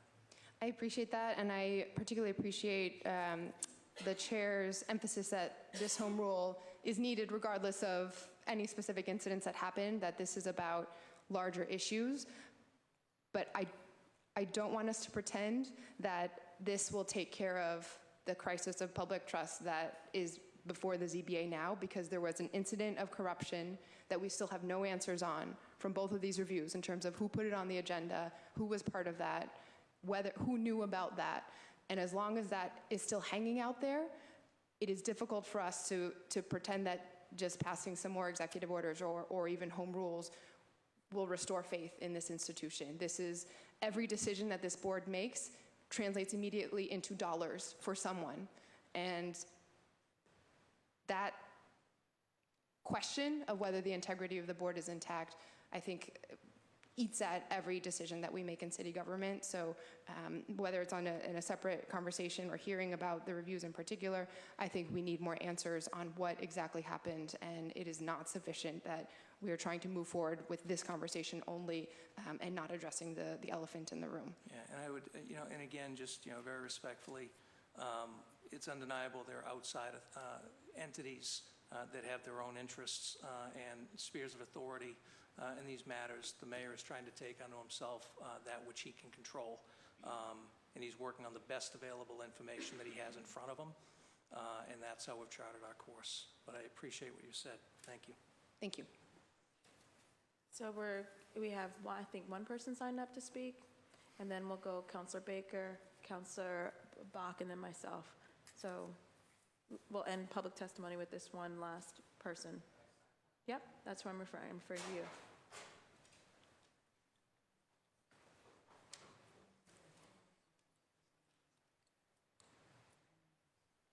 Thank you for allowing me to talk. We're so late. I just have 3 quick questions. When you have the working group meetings, will they be open to the public and at a time like this evening when people can come? Absolutely. Okay. Number 2, could you think of customizing the board, having it so that when they have the docket and they know what type of projects are going to be discussed, why have to have all the board meetings like environmental and such, if it's a minor project, and if all these projects have such little to be done, maybe only the board members that would be for that type of project. Customize, treat the projects individually instead of saying everything that shows up has to have everybody there. It may speed things along because you're not spending time having to worry about what happens if all the board members can't show up. Does it have to delay things? Maybe they could say, well, it's a minor project. The ones that are here, it's customized. It's fit for that project, the people that would actually be there on the board. And my third question is, would this continue in the future to start to also influence the AIG, the Article 80, and so forth and so on? IAG? Because The IAG? The AIG. AIG. You know, I'm sorry, IAG. Because that's also tied in with zoning. And so even though that's for bigger projects, the principles are still the same. And when the general public shows up and they see very few people show up for a quorum, it seems like, again, it's because of the zoning and other things, people get frustrated. Again, they don't feel that what you're doing is so good for what you're proposing. Let's not let it stop there. Let it follow through for everything that the general public has to deal with the projects, any projects. Thank you. Just to quickly answer Yeah. and make sure I'm clear about what you're suggesting, you're thinking somewhat like the Court of Appeals. Sometimes they have an executive session where instead of the entire court meets, 10, 11, 12 members, there's 3 members who hear a hearing. So maybe having executive sessions with smaller amounts of people on the board. Is that what Yes, you're because suggesting? they know ahead of time who's going to be on the docket. Okay. So they know what the projects are going to be. So Right. maybe if it's a project that everybody knows is so minor, why should you, if that whole day you'd have all these extra people there that maybe not And needed? as a point of clarification, I believe the IAG is Yeah. governed by Article 80. Yes. So the BPDA, who is not here, they could look at their own procedures and regulations, and I'm happy to carry that to them about how they make sure enough voices, as Councilor Arroyo discussed and other folks have discussed, are there. But they are not here. But it's a standard and procedure. It's not, I don't believe it's a requirement of state law that we have to go and fix that. So we could do that in-house. Yeah. No, I only mentioned about the IAG because I was on it a few times, and it was very sad that you had like 12 members, only 3 would show up, and yet Yeah. they'd still have the meeting.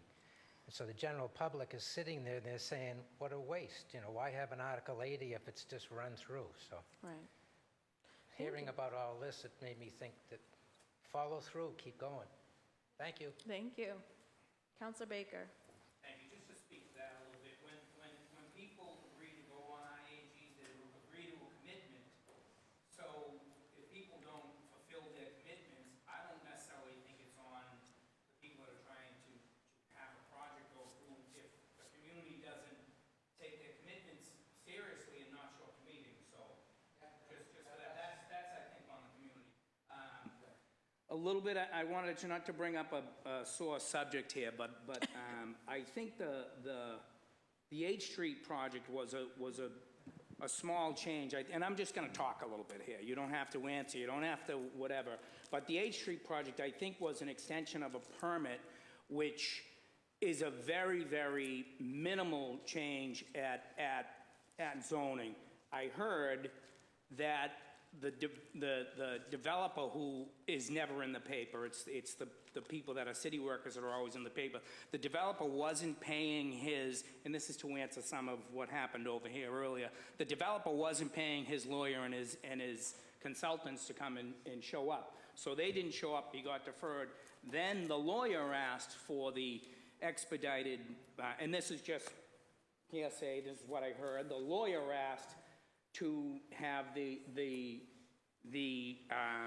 case back in front of zoning. So it's not really that big of a deal to bring something like a permanent extension. It's not like that person was asking for 50 units here. I think that's a lot bigger than the zoning board there. I think that was a relationship with a city worker, a disgraced city worker now, and a scumbag developer, you know, and we're pointing to this one instance that that's the smoking gun right there. I think we're trying to make more out of that one instance right there, that permit extension. It's not that big of a deal. If someone called your office or my office and was looking for a permanent extension, it's something that we could get on and say, yeah, we want to push this forward. This is a simple thing. Didn't have their lawyer there. So I just had to kind of say that there right now. How much is the makeup of the people on the street? What does that have to do with the zoning board? Like if we're talking about his meetings, like, does that have anything to do with this discussion, what we're talking about right now? No, it doesn't, Counselor, and I would have a lot of difficulty having a young staffer sit there and try to make people self-identify what they choose. So that is why I answered the question saying that it would be difficult to collect such data when you just have people standing on the street looking at a project. Right, and I think that we have to be careful here when we're talking about taking all the cards, throwing them up in the air, letting them fall where they may. Everybody saw the stock market yesterday drop by 1,000 points. We're potentially going into an economy now, and if some of what I'm hearing being said tonight, it seems like, are we looking for a way to block development in Boston, or do we want, what are we trying to do? I'm concerned that with an advocate type board, it's just people that are just going to block every bit of development that we have going on and not speak to, there was a lot spoken about Article 80 and IAG and different things like that, which doesn't come in front of zoning until those processes are all done.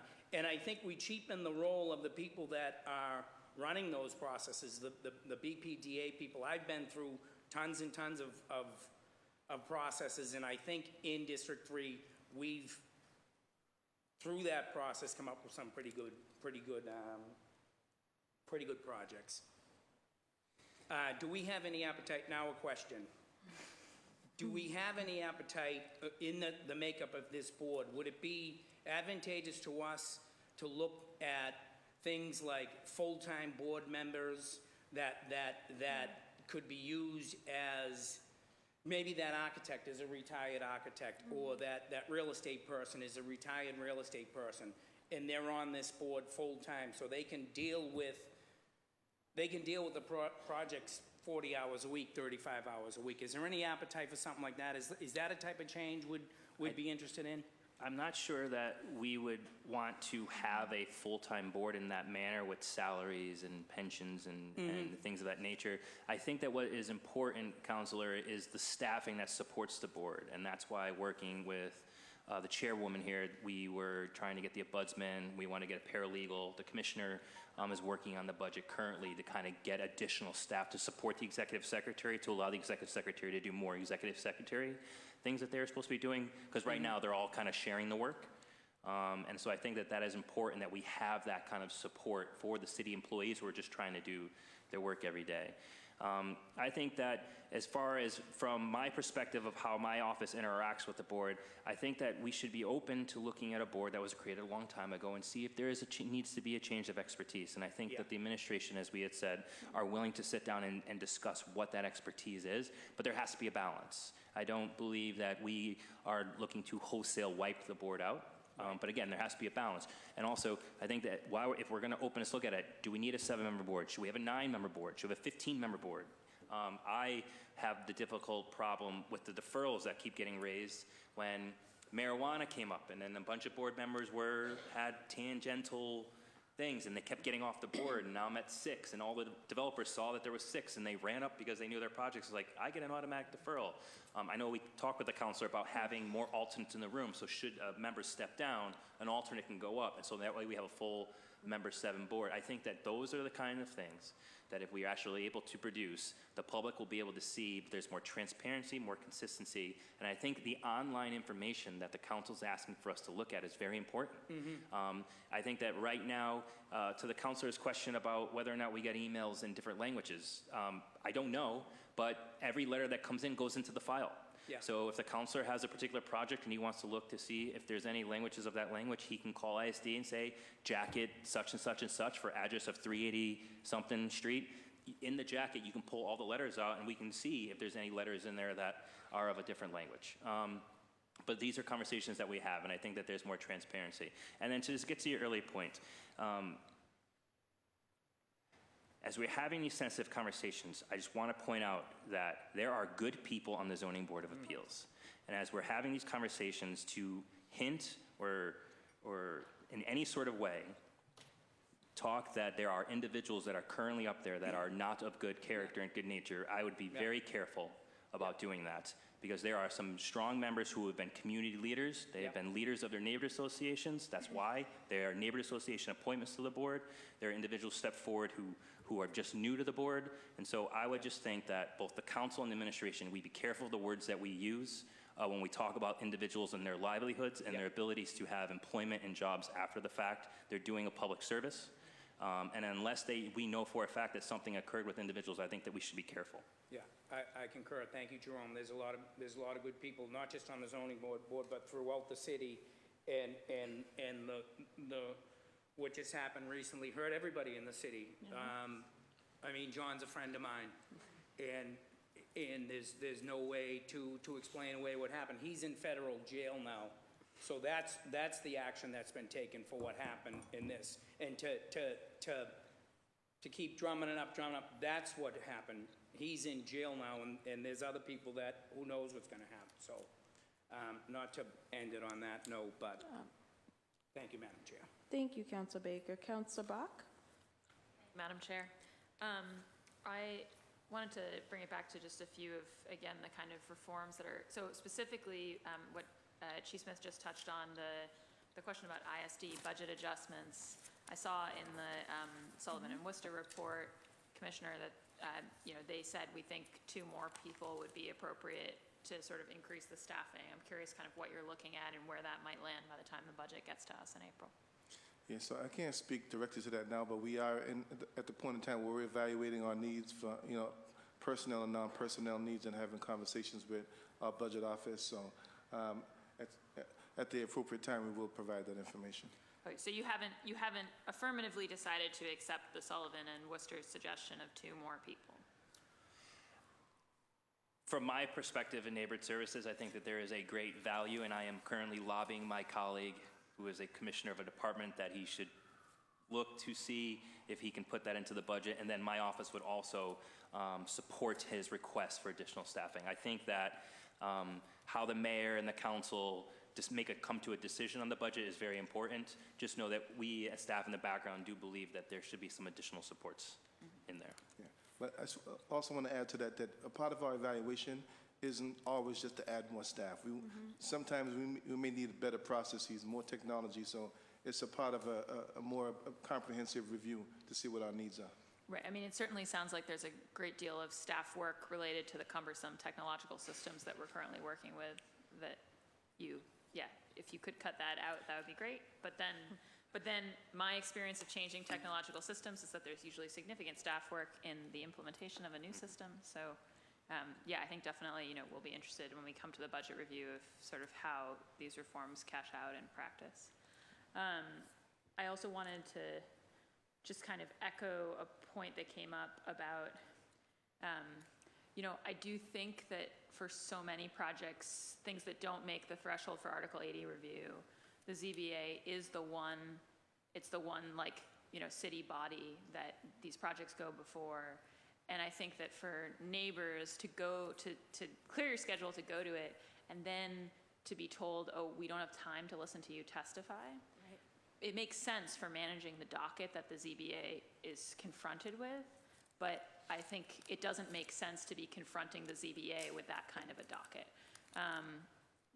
And also I would add that there is something just a little inhumane about the way that we structure this. I mean, there's a lot of evidence that, for instance, that people have much poorer decision-making when they've had a long morning and lunch is run late. I mean, there's some unfortunately good evidence that, for instance, if your parole hearing is scheduled, you better hope that it's after lunch and not before. I just think that thinking about the the sort of human reality here and the fact that our board members may be becoming impatient with members of the public, and how we could say, why are the board members becoming impatient with members of the public? We could also say, why are we setting up a system to fail in terms of just the number of consecutive hours that we're asking people to listen to these things? So I want to echo Councilor Edwards' point about, is there a way for us to schedule these with a kind of expectation of deliberation?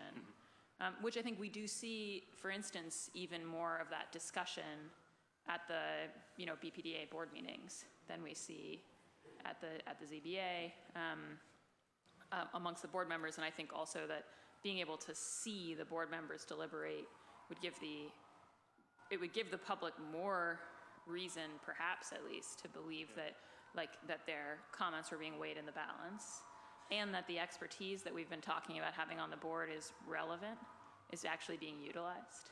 I mean, to me, if we're going to say that we really need an architect on the board, I mean, I'm inclined to agree, but also I imagine that when no architect is present but the board has a quorum, we deliberate nonetheless. So either we need an architect, in which case that might, then we might be like, oh, I guess we can't hear this architecturally complicated case because no architect's here, or we're not actually operating on that basis. So I just think being really clear about, if we're going to talk in this reform process about the kind of deliberative body that we want the ZBA to be, are we structuring the time in a way that would even allow that deliberation to happen? Yeah. So I don't know if any of you have any comments on that and on sort of looking at the schedule. I think that, to the gentleman's point, that's what the Thursdays are, sir. It's a less number. It's not the total 7. It's a lesser number. And then we set a parameter about square footage and homeowner occupied. I think that this conversation and dialogue with the council sparked. We were already talking about it informally about, is there a way to increase the Thursday meetings? But I think we fundamentally, seriously should probably do that. I think that adding more to the Thursdays, which are running very smoothly, might alleviate some of the burden, but also look into whether or not we want to add more Tuesdays. I think fundamentally now is the time, besides doing the disclosures and talking about the board makeup and what the standards of review are, I think we fundamentally should have the conversation about how many times the board should meet. But at the same time, be aware that we're going to have to do a public education process, that if we have more board meetings, things are going to process quicker. I think that we did a not so great job of talking about how the Thursday meetings were going to speed up the ZBA process, and how now there's tons of activity are happening. The activity was there, it was just jammed for 5 months. Right? You just couldn't get to the board, and now it's at a fast clip. And so I just think that we have to do a better job as administration messaging that, okay, we're setting up more additional Tuesdays, the dockets will be less, the Thursdays will grow, but it's probably going to put more to the community process because of the fact that they have more opportunities with more board dates, that cases will continue to flow. And I think that's just a dialogue that we have to notify, particularly the heads of the neighborhood associations, when they get just more and more and more added to their agendas. Absolutely, although I would point out that I think that's still the question of how much that creates that issue depends on how you schedule it. Yeah. Because for instance, if you actually took a Tuesday and then did a double Tuesday, like Councilor Edwards is suggesting, right, one Tuesday and the next, and you took the exact same agenda that you have, if you took today's agenda, and instead of doing it all today, we had done it, half of it today, and half of it a week from today, there would be no additional process. You're right. It would just be that we would have provided more time. I thought you were saying making more agendas, but you want it. Well, I think to your point, I think if we were still talking about a 4 to 5 month backlog, that would be one thing. But it doesn't sound like the backlog is the challenge. No, ISD is caught up. Yeah. So I think here it's more about, are we scheduling this for? I mean, everybody knows we all are in the business of scheduling meetings all the time, and everyone knows that if you schedule someone for a 10-minute meeting, you have a different expectation of the kind of conversation you're going to have than if you schedule them for an hour. And I just think that. I think there are ways of doing that without that negative side effect. I would also just add, and I'm conscious of time, that it seems to me like moving the sort of straightforward cases to a subcommittee has made a great deal of sense. I think it raises the second-degree question, though, of should we, to me, the thing that we do have under our control is the zoning code. We don't have the Enabling Act, we do have the zoning code. And shouldn't we be talking about, what do all of the straightforward cases that are also all going through have in common, and are there ways to reform the zoning code such that they don't go before the zoning board of appeals? And my understanding is that probably the main sticking point on that front is that we do want to provide some avenue for people to talk to their neighbors prior to doing construction on even their home. Yeah. So And- the residents have been very sophisticated in how they have changed their zoning in the past. We have incidents like takeout licenses. In some areas of the city, you have to go before the zoning board of appeals. You already have the restaurant; it's already open. For you to just do delivery takeout, you have to come to the ZBA to get a proviso for a takeout license. And that is because residents were tired in their community about Dunkin' Donuts or a McDonald's or someone coming in, and then all of a sudden they were seeing Dunkin' Donuts cups and McDonald's cups and napkins and all over the ground. So they said that we want these companies to come talk to us so that we can tell them about how they're going to be good neighbors and clean. And so somewhere along the way, someone changed the zoning to require takeout to come to the ZBA. And so as we're having these fundamental zoning conversations, which we're currently going through in East Boston, we did one, we're in Plan Dudley, we're doing one, we did JP Rocks, which hasn't been codified. It's more guidelines, they haven't gone full zoning yet. I think we need to look to see where those things are being put in and whether or not they're truly helping the community by having such restrictive things like takeout licenses happening to go to the ZBA.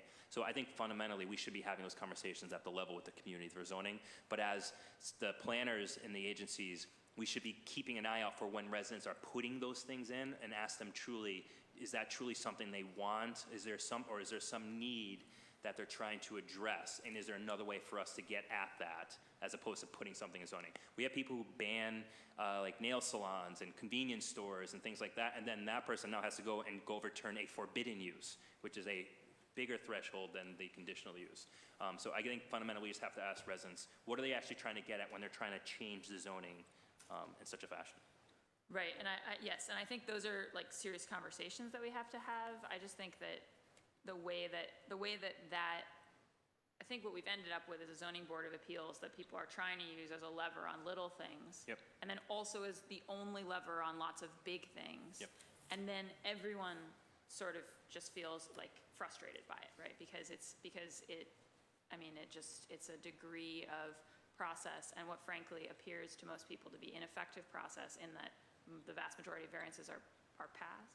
And some of that is, understanding that negotiations happen before the point of decision, right? But I think I do agree with other counselors that we've reached a tipping point in terms of just like confidence in the institution. And part of it is because we're trying to do too much with it, yeah, right, all at once. And so, I just commend that to the administration's attention because I do think the zoning code is another piece of this whole thing. Those are all my questions. Thank you, Councillor Bach. Back to me again, and I'm conscious of time, so this is what I'll probably do is just make suggestions. I know you won't be able to commit to them or not, but this might, what I would like to know is the administration open to supporting, if we can't get, my priority is to get this to the State House as soon as possible, and what might happen is that we are in the middle of deciding about a seat and losing the whole process and the whole point over a back and forth over whether we have an environmental person or not, and so on and so forth. A compromise in that is just whether the administration would be open to enabling legislation that would give us the power to determine who's on the ZBA and not have to go back to the State House again. That way, even if we were to pass and say we're currently moving forward, this conversation, and honestly, to be very frank, we could change the law right now with this home rule petition, and then 20 years from now, science changes, perspectives change, and then there might be another seat that is necessary on the zoning board, and the thought that we'd have to go back to the State House and have this conversation again is ridiculous to me. So maybe the goal is to get to let's end the going back to the State House and continue our conversation, not the three of us, what am I talking about? All of us together, the community, the administration, the city council, and just say we want permission to, going forward, determine who will have a seat on the zoning board of appeal. That's one suggestion, a compromise. The other thing is, I would like the administration to be open to at least standards or guidelines or clarifying what the word hardship means, and that the public should actually see what those standards are, and so should the members of the ZBA. There should be no, if we're not changing the standard, then what is the standard should be publicly available. How it's assessed should be very clear. It is not right now. I've had people just literally say, I can't make the numbers work, which is, I just can't make enough money. And they got their variance. That's just not, that's not right. I'm curious also about, following up on Councillor Bach's thoughts about the, just again, the frequency, but also the burden we're putting on those members. And I guess maybe some may need nap time and lunch as well. I do too. I personally do. And after a long day, I would like something to eat. They're working hard. All right, I didn't mean to make light of what they're doing. They are working hard and all day.